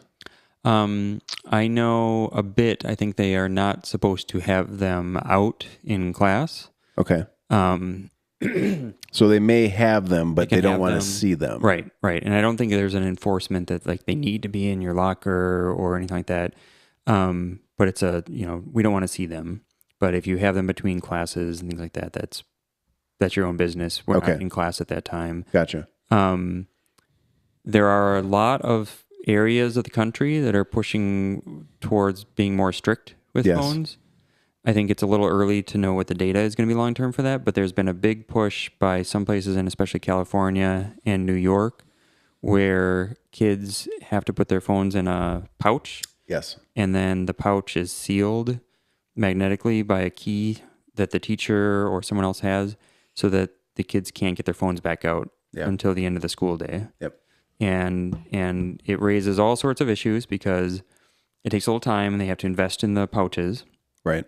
But just telling kids you can't have your phone out is not working. They're spending 2 hours a day on their phones when they're told they shouldn't be already. It takes a little time to unlock and lock. Kids, as they are always going to do, are finding ways around it. There's kids will put dummy phones or something like that in there so they can keep their real phone in their pocket. The best thing I saw is that in at least one district, the number one thing that they were putting in the pouch was their calculator, so they could keep their phone. Yep. And teachers got 30 kids, can't eyeball show me your home screen for every kid is doing. They got to teach. Right. But it is so. All those caveats aside, it really does decrease the amount of time on average that kids are spending on their phones in class. It takes away that whole social stressor of sharing and competitiveness and who's doing what that they would otherwise have, and it kind of forces them to do a little bit more face-to-face interaction with peers. And it seems in those schools to be benefiting the kids in terms of how much time they can focus on themselves and their school. And that makes sense. And then the flip side of that is the big reason why a lot of kids have phones in the first place is parents. Yes. Parents fear for their kids' safety and access to their kids. And I get that. Now we have these things. It's a great way to be able to know where your kid is at all times, for them to be able to reach you. Yes. For you to be able to reach them if there's an emergency or something like that. You can get to them. But first of all, having instant access to your kid during an emergency is not actually helpful for you or your kid. And you ask any emergency response person, they will tell you that. We need structure in that particular environment. Yeah. We need the first responders to get where they need to go. We have people trained in how we're going to respond to things. You showing up, driving up the steps of the school and jumping out is not going to be helpful. And if there is something that your kid has, the school knows how to reach you, right? So if your kid has an allergic reaction or something at school, them calling you is only going to cause them and you to panic more. Yes. But them being able to get to the school nurse or something like that, they can do what needs to be done for the kid. And you're still going to be available because the parents have phones, right? Yes. So for how much parents want to have access, and I like to have access to my kids, and there are a lot of reasons why having at least the ability to communicate at times is useful. But during school, they are supervised, and we don't need to be the ones who are supervising or have immediate access to them. They have been, newsflash, they've been supervised at school since the beginning of time. We all did it. We made it. Yep. Yeah. Yeah. We made it. It's okay. One thing, and I know for some parents that they might not like this, but whether they like it or not, I'm indifferent to. We have a tendency to project our fears onto our kids. Yep. And then, shocker, the kids are fearful too. Right. And I just don't understand why it's so hard to understand that it's not healthy to project that fear of everything onto them. It's literally, they're going to become a byproduct of fear and have the same struggles. Right. To your point about the kids and parents in an emergency, it's not an accident for 906 Adventure Team that in our youth programming, we don't allow parents and kids in the same group. Right. Because first of all, we respect the autonomy of the child. The child should have the opportunity to interact with strangers and sort of expand his or her view of the world and begin to learn how to interact with strangers. Right. That's a very positive thing. In a non-competitive environment where it is supportive of all the kids, regardless of ability, because we're invested in your future, not as a biker. Right. but as a human, right? Right. That's super important. It's super unique. And this is not a negative on parents. It's just that we are aware that for many parents, it's very hard, as Jocko Willink would say, to be detached from the situation. Right. Right? In an emergent scenario, parents lose more often than not their objectivity. Mm-hmm. And it just becomes an emotional roller coaster, and it just makes it worse. Mm-hmm. So if you are in an emergent situation where 911's involved, I mean, part of our training is for our coaches, the last person getting called is the parent. Mm-hmm.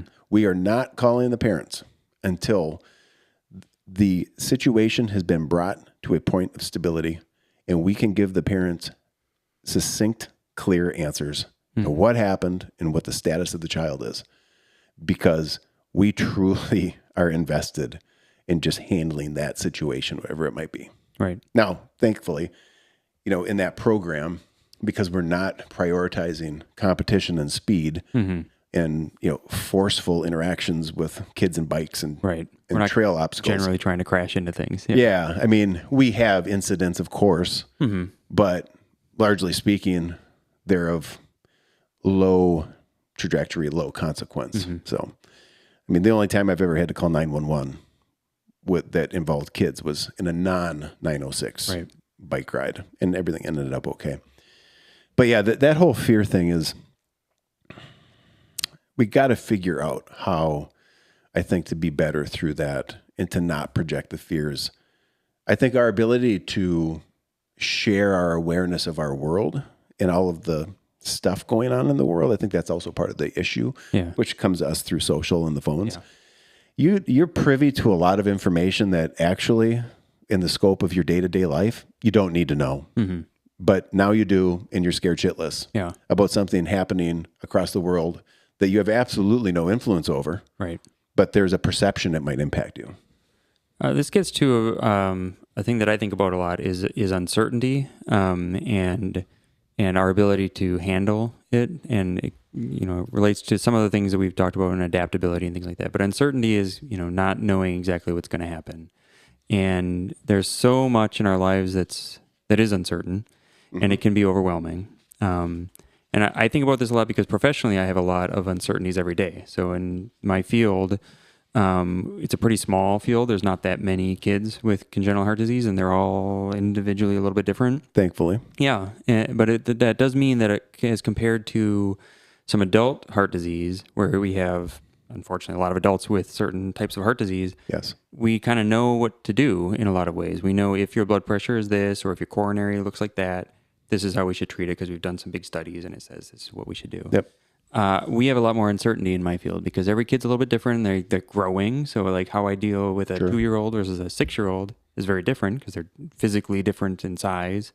And subtle variations mean that I don't have a lot of data that says this is clearly the right way to go. I have to have some uncertainty. Is it time to do surgery? Is it time to do a medicine? And I get a lot of information, and it can be overwhelming. Yeah. And so part of what I've had to do and have to be comfortable with, and I think people who are comfortable with uncertainty are more likely to go into fields that are more uncertain. ER providers are very much of that realm, I think. You have to be able to filter and say, okay, this is the important stuff, and this is not the important stuff. But I think parents, kids, everyone struggles with dealing with this somewhat. And I think that our ability to deal with and filter uncertainty has not kept up with where it needs to be. And it goes back to some of that talk about resilience that we saw and how resilient kids feel. Yes. And I think the anxieties that parents have.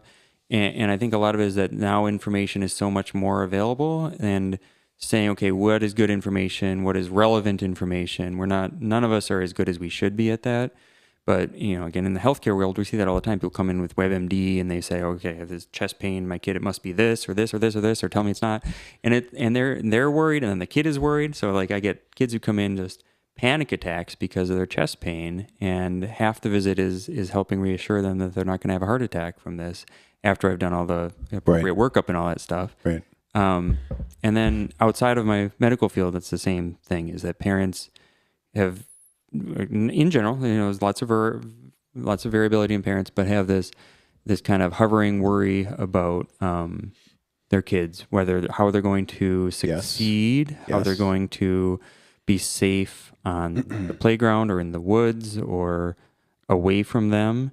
And you're right, in those projections, kids pick up on that, even if it's all nonverbal. Like they get that's where a lot of their own fear and worry comes from. Like, oh, this is going to be scary or dangerous or something I should fear. Yep.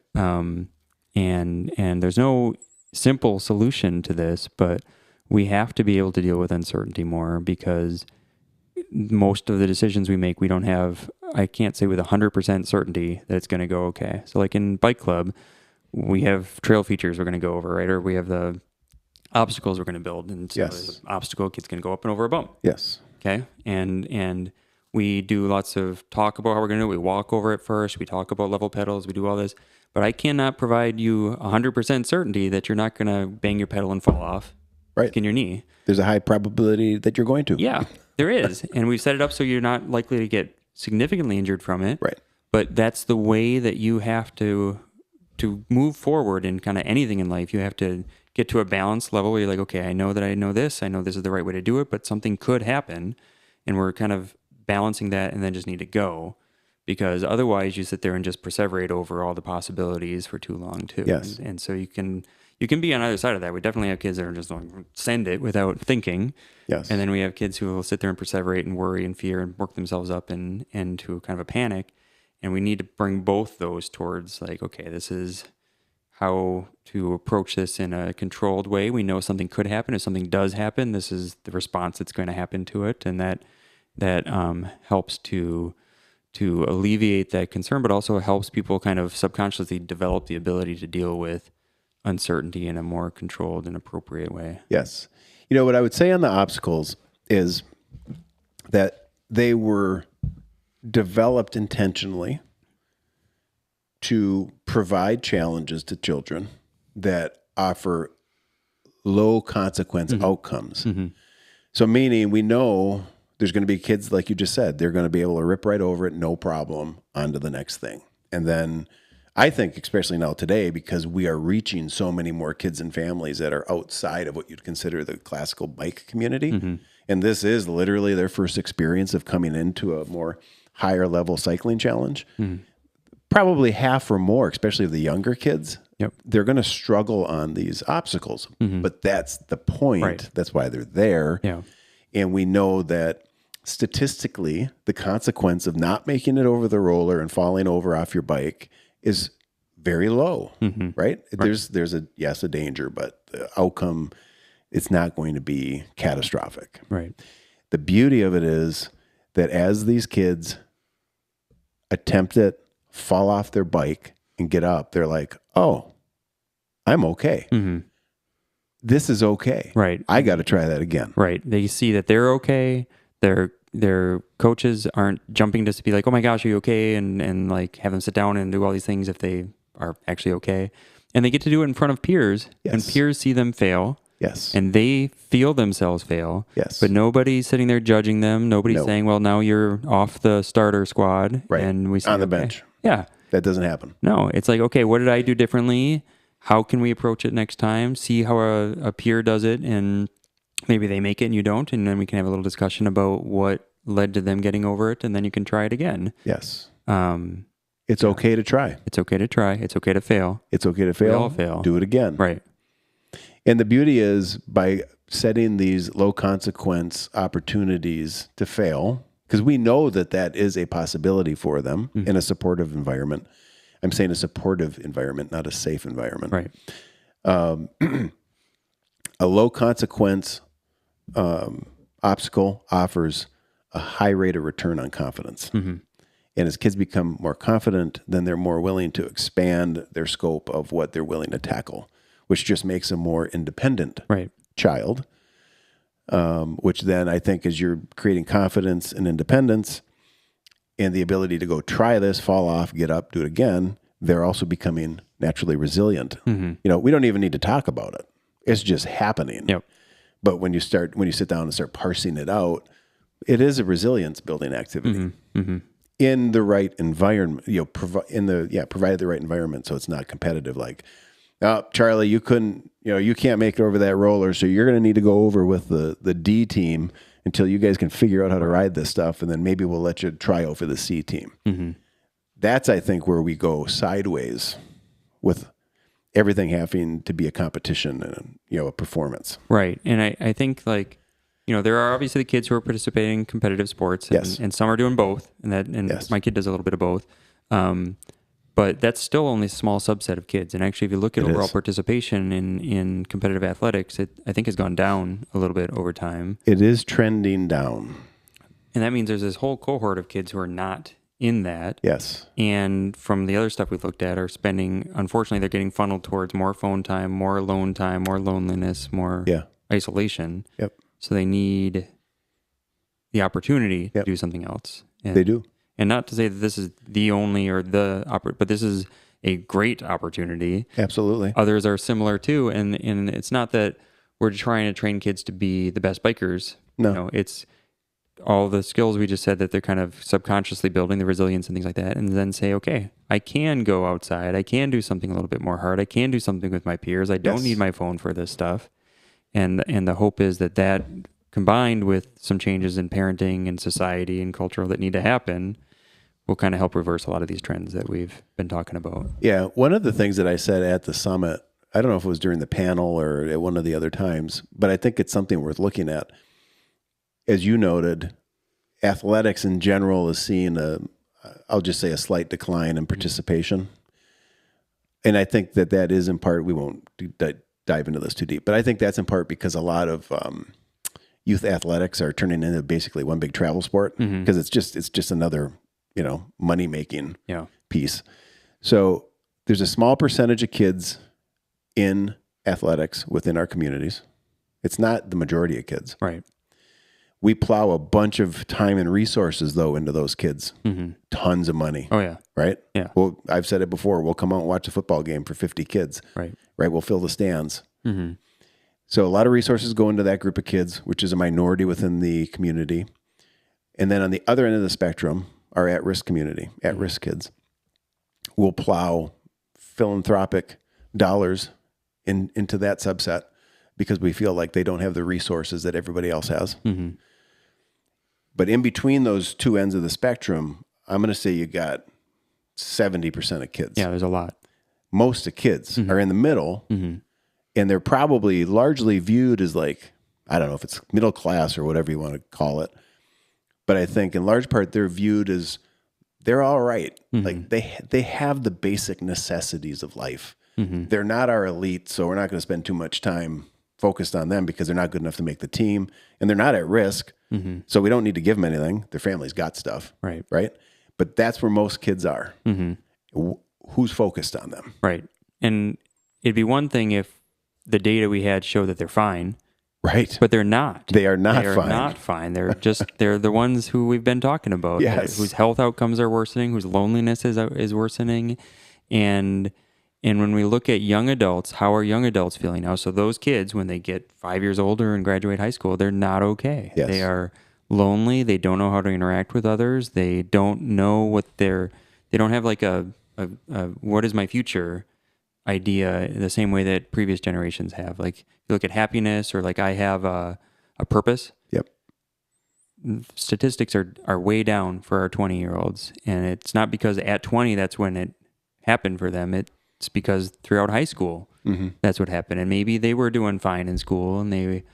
Are you saying statistically it's showing they don't have a sense of purpose? Yeah. Yeah. Oh, interesting. Yeah. People's young adults in most Western cultures and a lot in the U.S. have, more loneliness, less happiness, but less sense of purpose than we did with previous generations, and less assurance that things are going to work out okay for themselves. It kind of, that I guess I hear that. That's really disturbing. Yeah. But it also kind of makes sense because if you think about, all of the different schemes and games that people are engaging in to become influencers or famous, the depth of those activities, there is no depth. No. It's all very shallow. Yeah. Most of what people are doing to become an influencer or to provide reels and all this other stuff that gets engagement and air quotes, it's contrived. they're staging stuff. This is not reality. People aren't actually walking around with body cameras filming their entire life and it's just happening to find all these incredibly funny moments. No. It's manufactured. So that actually makes sense because if your in-person engagement is declining, Right. you don't really have a lot of real intentional interactions happening. So it kind of makes sense. One of the things I've said about children or kids in general is that I feel like sometimes they're like, if we look at the trends for kids, I feel like for adults, one way to look at it would be that we're looking in a mirror.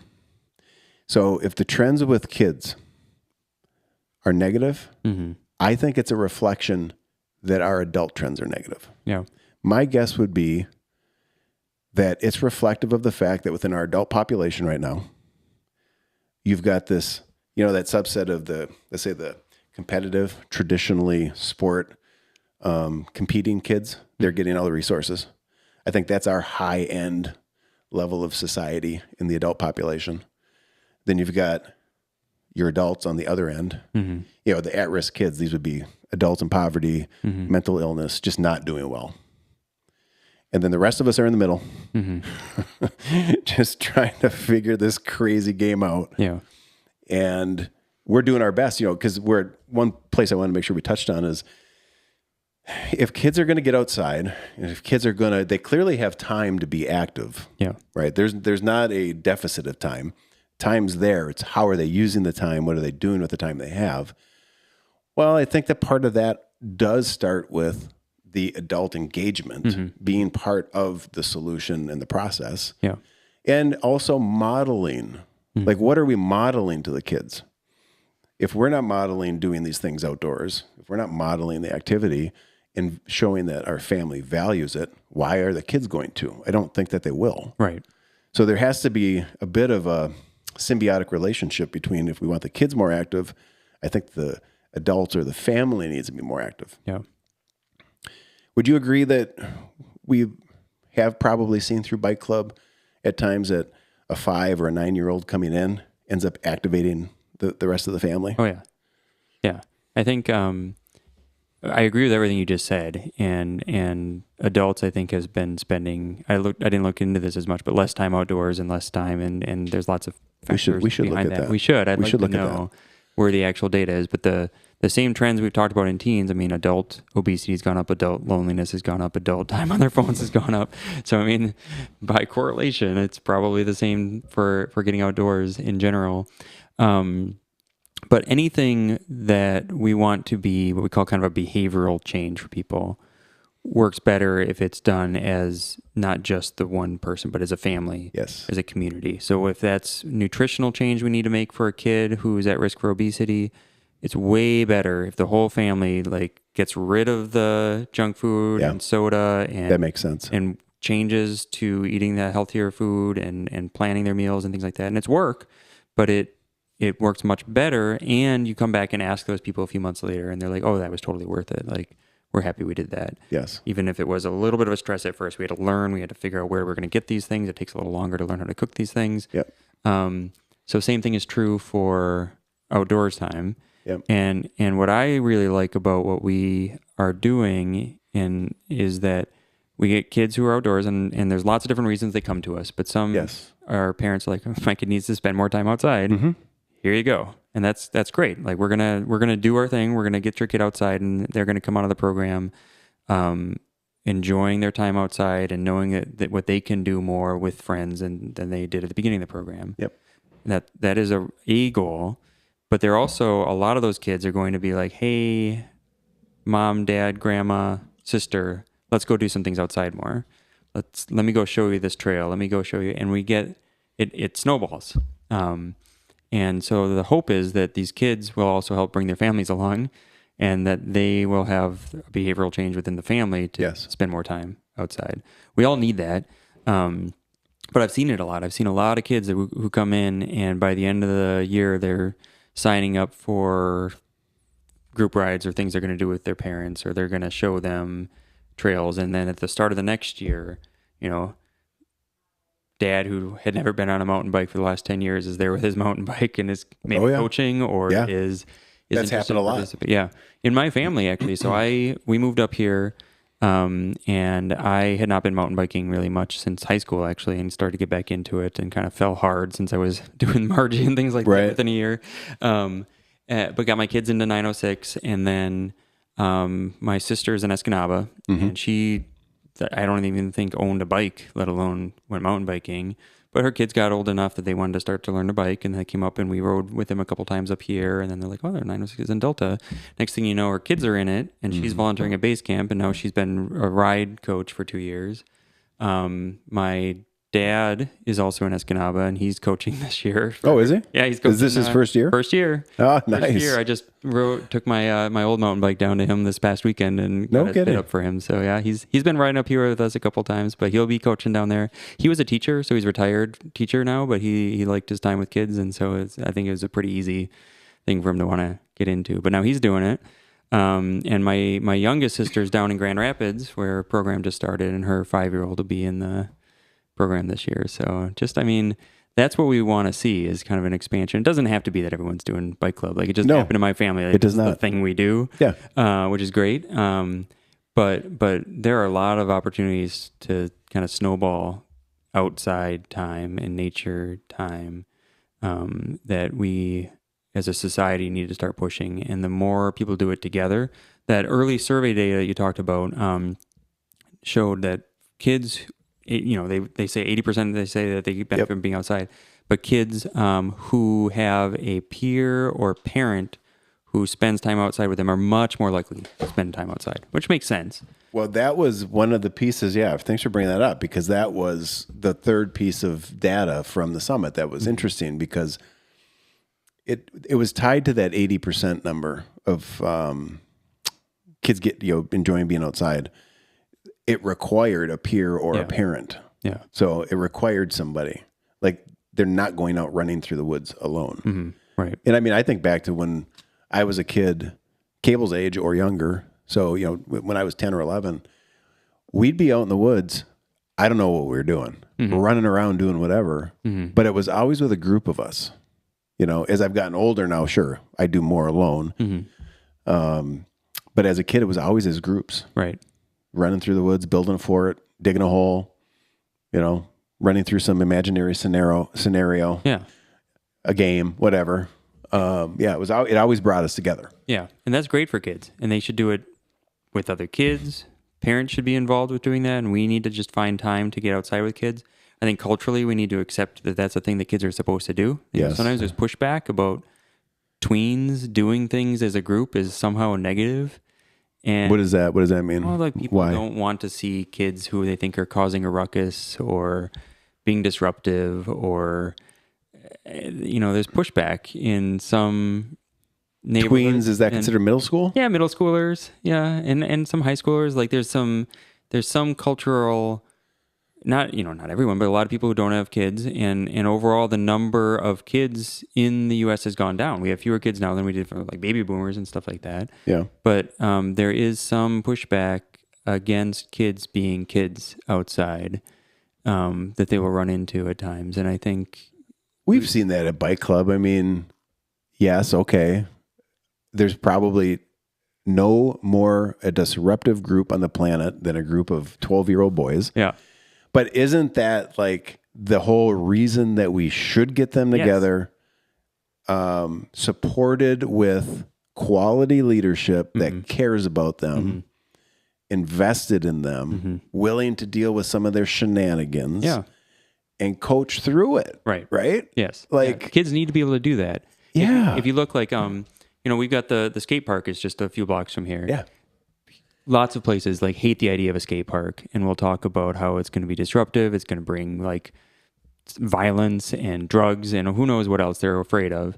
But like, that's not what the data shows. It shows it gets kids outside. Yeah. And I don't skate. My kids don't, but like it gets kids with others outside, and they're generally not doing anything competitive there. They're showing each other cool tricks. They're talking with each other. They're interacting. Like, there's lots of different ways of going this way, but like, these things are good for kids to have access to, but they've got to be able to be kids in it. Yes.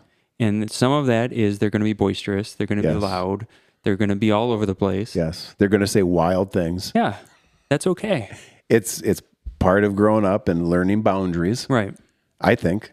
I mean, I don't think we should avoid it. No, I don't either. And same thing in the woods. Like kids should be able to go out in the woods, and there's lots of things they can do in the woods that are totally not going to disrupt things. But it should be okay to say, okay, this is a spot that's city property or publicly owned or whatever, and like let them go out and build a fort. Let them go out and play whatever they want to. Yeah. And don't get too upset about the way that they're using our natural resources. So what are we looking at? Are we looking at an hour? Is that what we're recommending for activity a day? So of some sort of vigorous? So or what's you? How do we I don't want to pick the words. You pick the words. Yeah, no, you're right. So how do we fix this? There's not one simple answer, right? And the answer is not just that everyone needs to go do bike club and that'll solve everything, right? Right. No, that's not what we're saying. But an hour a day of outdoor time, of physical activity is what we know kids need to be best for their bodies. And it's going to help prevent all the other health things that we've talked about. It's not the only prevention for it, but it is a kind of low-hanging fruit. Like kids need to be outside for an hour a day or more. Because more is better. Like you look and say, okay. So outside an hour or more a day. Outside. Okay. And physically active. And that we talk about like levels of intensity. And I do think that some kids have not been exposed to as much activity as they need to, and we need to kind of help them get back into it. Again, because gym class has gone down and kids have spent more time indoors and things like that. It's okay for your heart rate to go up. It's okay Yes, it is. to be short of breath. It's Yes, it okay is. to be kind of panting at the top of a hill and sweating. And yes, I play a professional role in some of these kids and making sure that it's safe for them to be out there. And people's primary care doctors are doing sports physicals and things like that to make sure that they don't have some of the rare conditions where it might not be okay for them to do that. But otherwise, what we mean by moderate intensity exercise, which is the right amount to build heart, lung, bone health, is your heart rate is up, you're breathing a little bit fast, but you can still talk to someone who's next to you, but you're working a little bit. Yeah. And that is okay. And that's what we mean, like an hour of kind of that level intensity. Right. And, the way kids are, it's going to go up and down. And we want that. We want them to, just like they're going up and down hills. They run a little bit, they take a break. They're moving around, they're moving with their bodies, they're learning balance, they're learning to get their conditioning up. Mm-hmm. And I think for, there's a role for like structured conditioning and things like that for kids who are in athletics and or just want training. But they can get a lot of it by just spending time outside and being okay with getting into this kind of mildly uncomfortable feeling with their body of you're working. Yeah. I was just going to go back to, you kind of just touched on it. So the kids who we don't necessarily have to worry about too much with this type of vigorous activity would be the kids in athletics. Right. They're already cleared and they're used to it and they're doing it. They know, we've got practice Thursday. They'll be running their butts off. Yep. Those kids are getting that. Yep. It's all the other kids, it's at 70% or even, our at-risk kids too. Yep. I mean, they need that activity, that healthy release, right? Because I also think that, I don't know if there's a correlation on this or not, to anxiety and sense of well-being, but that vigorous activity is releasing hormones. Oh, yeah. And you just naturally feel better after doing it. Yeah. Yeah. If we take kids who are in that at-risk group, they come in to a multidisciplinary like weight loss management clinic, and there's a bunch of things, nutrition, but one of the things is they're going to get physical activity and they're going to feel not great for about a week doing that activity. Mm-hmm. And then they're going to start feeling better. And that's kind of how physical activity tends to go, is that makes sense. The first week, maybe 2 that you're doing it, you're sore. Yep. You feel kind of miserable afterwards. Yep. Again, that's okay. It's okay to feel that way. It's actually good because we get those highs and lows, but it's one of those things that takes time. It's a delayed response to it. And then you're like, okay, yeah, I do feel better. And that first week or 2 is the hardest part. Yes. To get people engaged with the idea that this is going to be worth it for them. Yep. And we can tell them, but that doesn't usually work. They have to experience it. So we just have to make it so it's okay for them to do it. So if they're around other peers, that helps. If they're around adults who are suffering with them, that helps. Yep. If we just make it normal, that helps. a lot more than just saying, do this, run this mile now, and we'll time you, and then we'll time you again in 2 weeks. Like there's a role for some of these parameters, but really like just making it okay that we're going to get a little uncomfortable for a little while, and you will feel better about it afterwards. And Yes. and we have a lot of kids who come back and tell us that, right? And that's, Yes. I think that's key, is that hopefully because they're doing things with other kids, they can see kids who are like, oh yeah, I was like not ready to do anything, and this hill was Right. miserable for me Right. last year, and now it's not. And so they can see where they're going to get to. And that's part of why having kids do things with kids that are the same age can be so empowering for them. I've seen kids come back, and I'm sure there's countless examples of this from other, activities, youth activities, but at bike clubs specifically, I've seen kids come back from during the ride. This tends to happen more earlier in the year because they're new. Fitness has not been developed over 3 months. Right. We have kids come back and they're like kind of having a little bit of a meltdown because they got out on the trail and their breathing was out of control. They'd never actually gotten to that elevated heart rate, or it's been a long time. Now they couldn't really breathe, get a full breath. That triggers sort of an anxious reaction, which just compounds the breathing issue. Now they're sick and feeling like they got to throw up. And after they come back and they've had time to collect themselves, it sort of sorts itself out. Yeah. But the initial, the root of it was fitness. Yeah. They just hadn't been there. Right. And as long as they work through it, in a month, they're in a much different place. Yeah. And we're only doing it for once a week for the kids. But just that alone. Just that a little bit is like, we talk about an hour a day, and that's the goal. Yeah. But for kids who are not active, like any activity level is hugely beneficial. It's a kind of an exponential curve early on. So like getting a little bit is great. Yeah. Their their adaptation is incredible. Because when we were doing spring training regularly, we used to do sort of an onboarding assessment test. And all it was how many push-ups can you do? How many pull-ups can you do? There was like a wall or a sit and stretch to see how flexible they were. A couple other things that were quantifiable. We'd go through 12 weeks of programming, and then we would do out testing, and then we would just compare them so they knew how well or how much they progressed during the 3 months. I mean, you'd have kids go from they could do 10 push-ups to they could do 60. They could do one pull-up to they could do 5 pull-ups, which pull-ups are hard. They are. I mean, even for some kids that do one pull-up is impressive. So yeah, their ability to adapt and develop is incredible at a young age. Yeah. Yeah. They can build up some fitness very quickly. Yes. And bounce back very quickly. And they just need to be given the opportunity for it and the support for it being worthwhile for them to do. Yeah. I have your slide, and it's titled, How Do We Fix This? Which you kind of just started on. You covered outdoors. You've covered exercise. We've probably covered all these. You've talked about family, but the community is listed on here. Yeah. For you, I guess just expand on that community piece again a little bit, because to me, community, it's a big deal because in most team environments, we are an adventure team. So if you don't know us on the surface, it might be, they're just another team. But most teams, like the whole methodology of teams seems to be creating small groups of people that are performatively focused and competing for something. They always seem to be small groups. Our team, it's like the opposite of what a team is, but it's still a team. But it's constantly trying to draw more people into it. It isn't limited by a roster. Our ability to reach more people is actually just limited by our ability to reach more people, if that makes any sense. Yeah.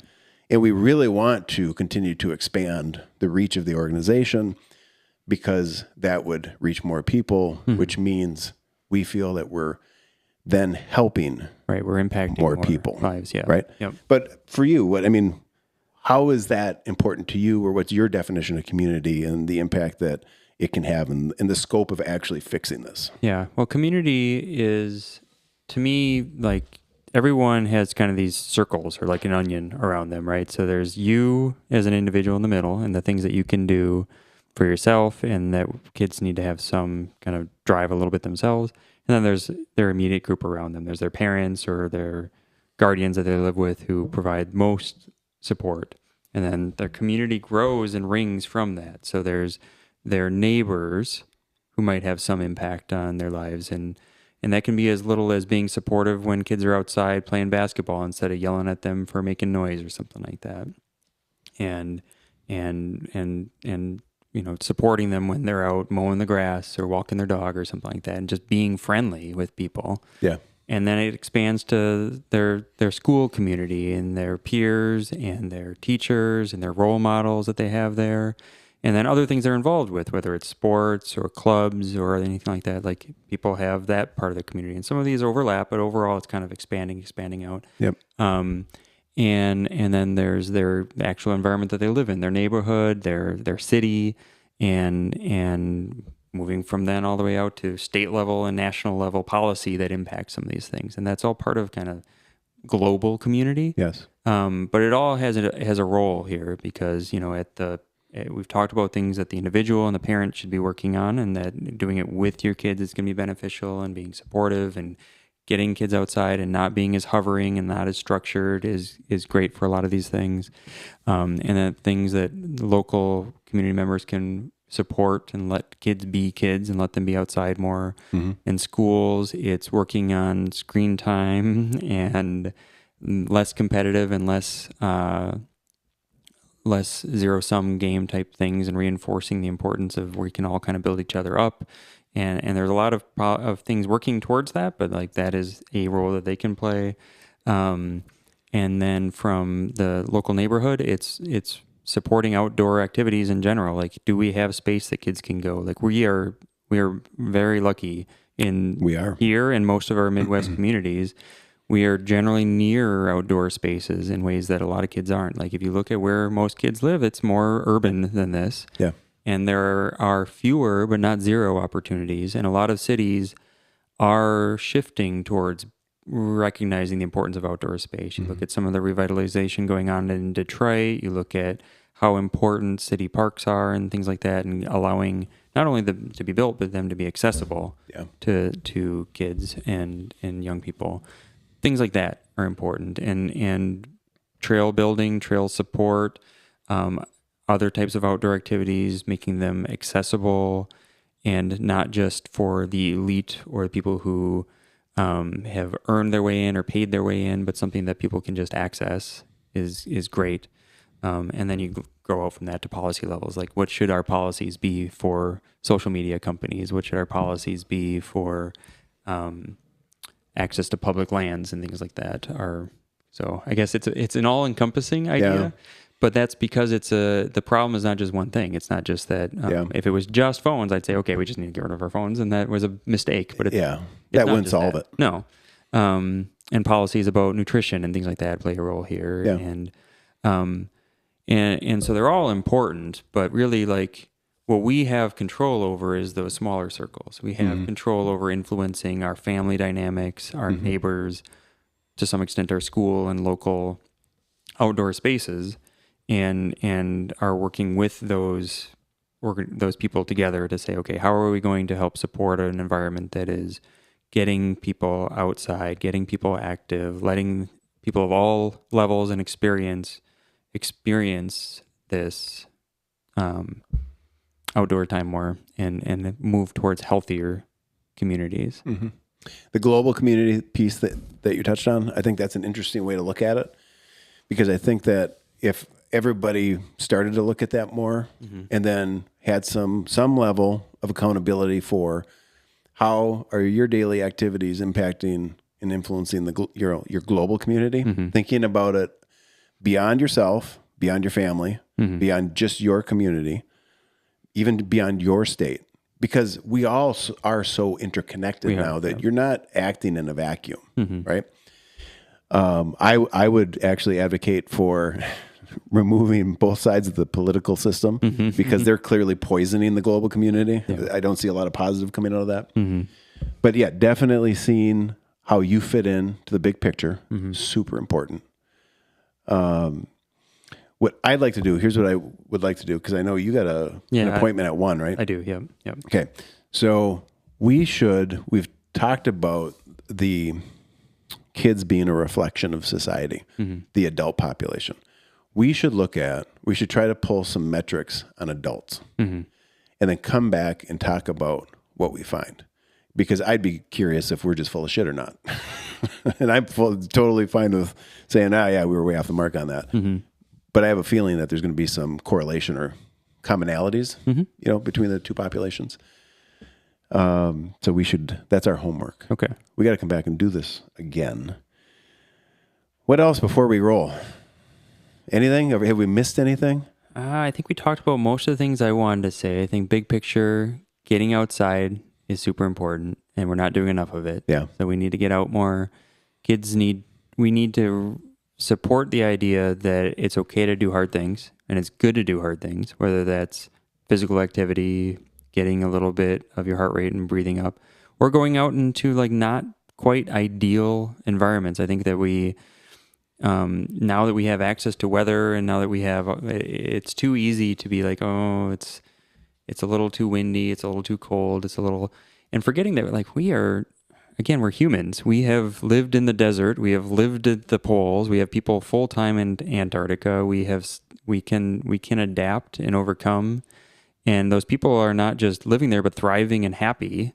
Yes. Because we are so adaptable and remembering that. And some of it is planning, like we need the right equipment. Here in the winter, you need to have layers and sometimes waterproofing and things like that. But these can also be tools for that. Like this is amazing in that it has my maps on it now, so I can go to a new trail system and learn something new. I can reach people if I need to in an emergency, and I can see what other people are doing to adapt to being able to go outside and learn, okay, how should I do this instead of having to reinvent the wheel every time? Like that is the role that this can play. But that it is okay and actually good for us to go into kind of challenging environments, and it's beneficial to us in the short and long term, and to share that with other people. I agree with that. I think it's interesting because I think that devices and just our access to information, it can help reduce your learning curve. Oh yeah. But it cannot reduce the need for experience. Nothing replaces the experience. So if you want to go do, I'm just going to say 40-mile crusher, okay? Yeah, you can make the learning curve less steep because you have access to people who've done it, gearless. Like we can help set you up with the gear, right? But we can't do it for you. You're still going to have to earn it, right? Through the experience of doing it. You still have to do it. So I'd say, use the tools, but don't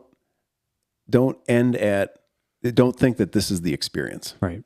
They are not the experience. At least not the one that's going to bring out the best of you. And I think that more and more information is coming out that whether you agree or not, statistically, it's just showing there's benefits and there's drawbacks, and you got to learn how to balance them in a healthy way. And I think it's easier to do when we talk about it, coming right back full circle, awareness, willingness to have tough conversations, and being committed to creating positive solutions for the largest number of people possible. All right, so we're going to come back. You got to go do your thing and make people healthy. Appreciate you coming on here. Yeah. I know that we tap you for your time all the time. I'm happy to. I'm just waiting for the day that he sends us the bill. I'm kidding. I'm totally kidding. I know you won't. No. I'm looking forward to Bike Club coming up soon. I am really excited for that. Market Camp coming up soon too. There's nothing better than that first day of Bike Club. I love it. When the field's full again. And then you're like, okay, everything that we just went through from January to May, it's worth it. Oh, yeah.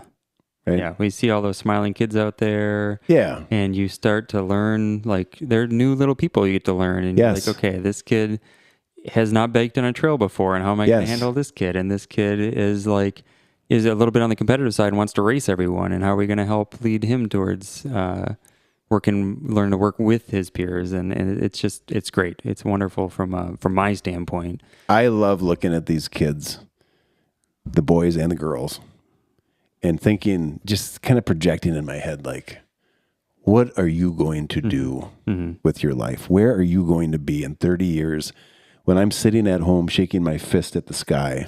What are you going to be up to, right? And how can what we do here help get you there? Yeah. That's the best part of it. Because like they have these little 5 and 6 year olds, they have no idea what lies ahead. And we don't either, but we do know how we can try to prepare them for it. Right. Out on that later.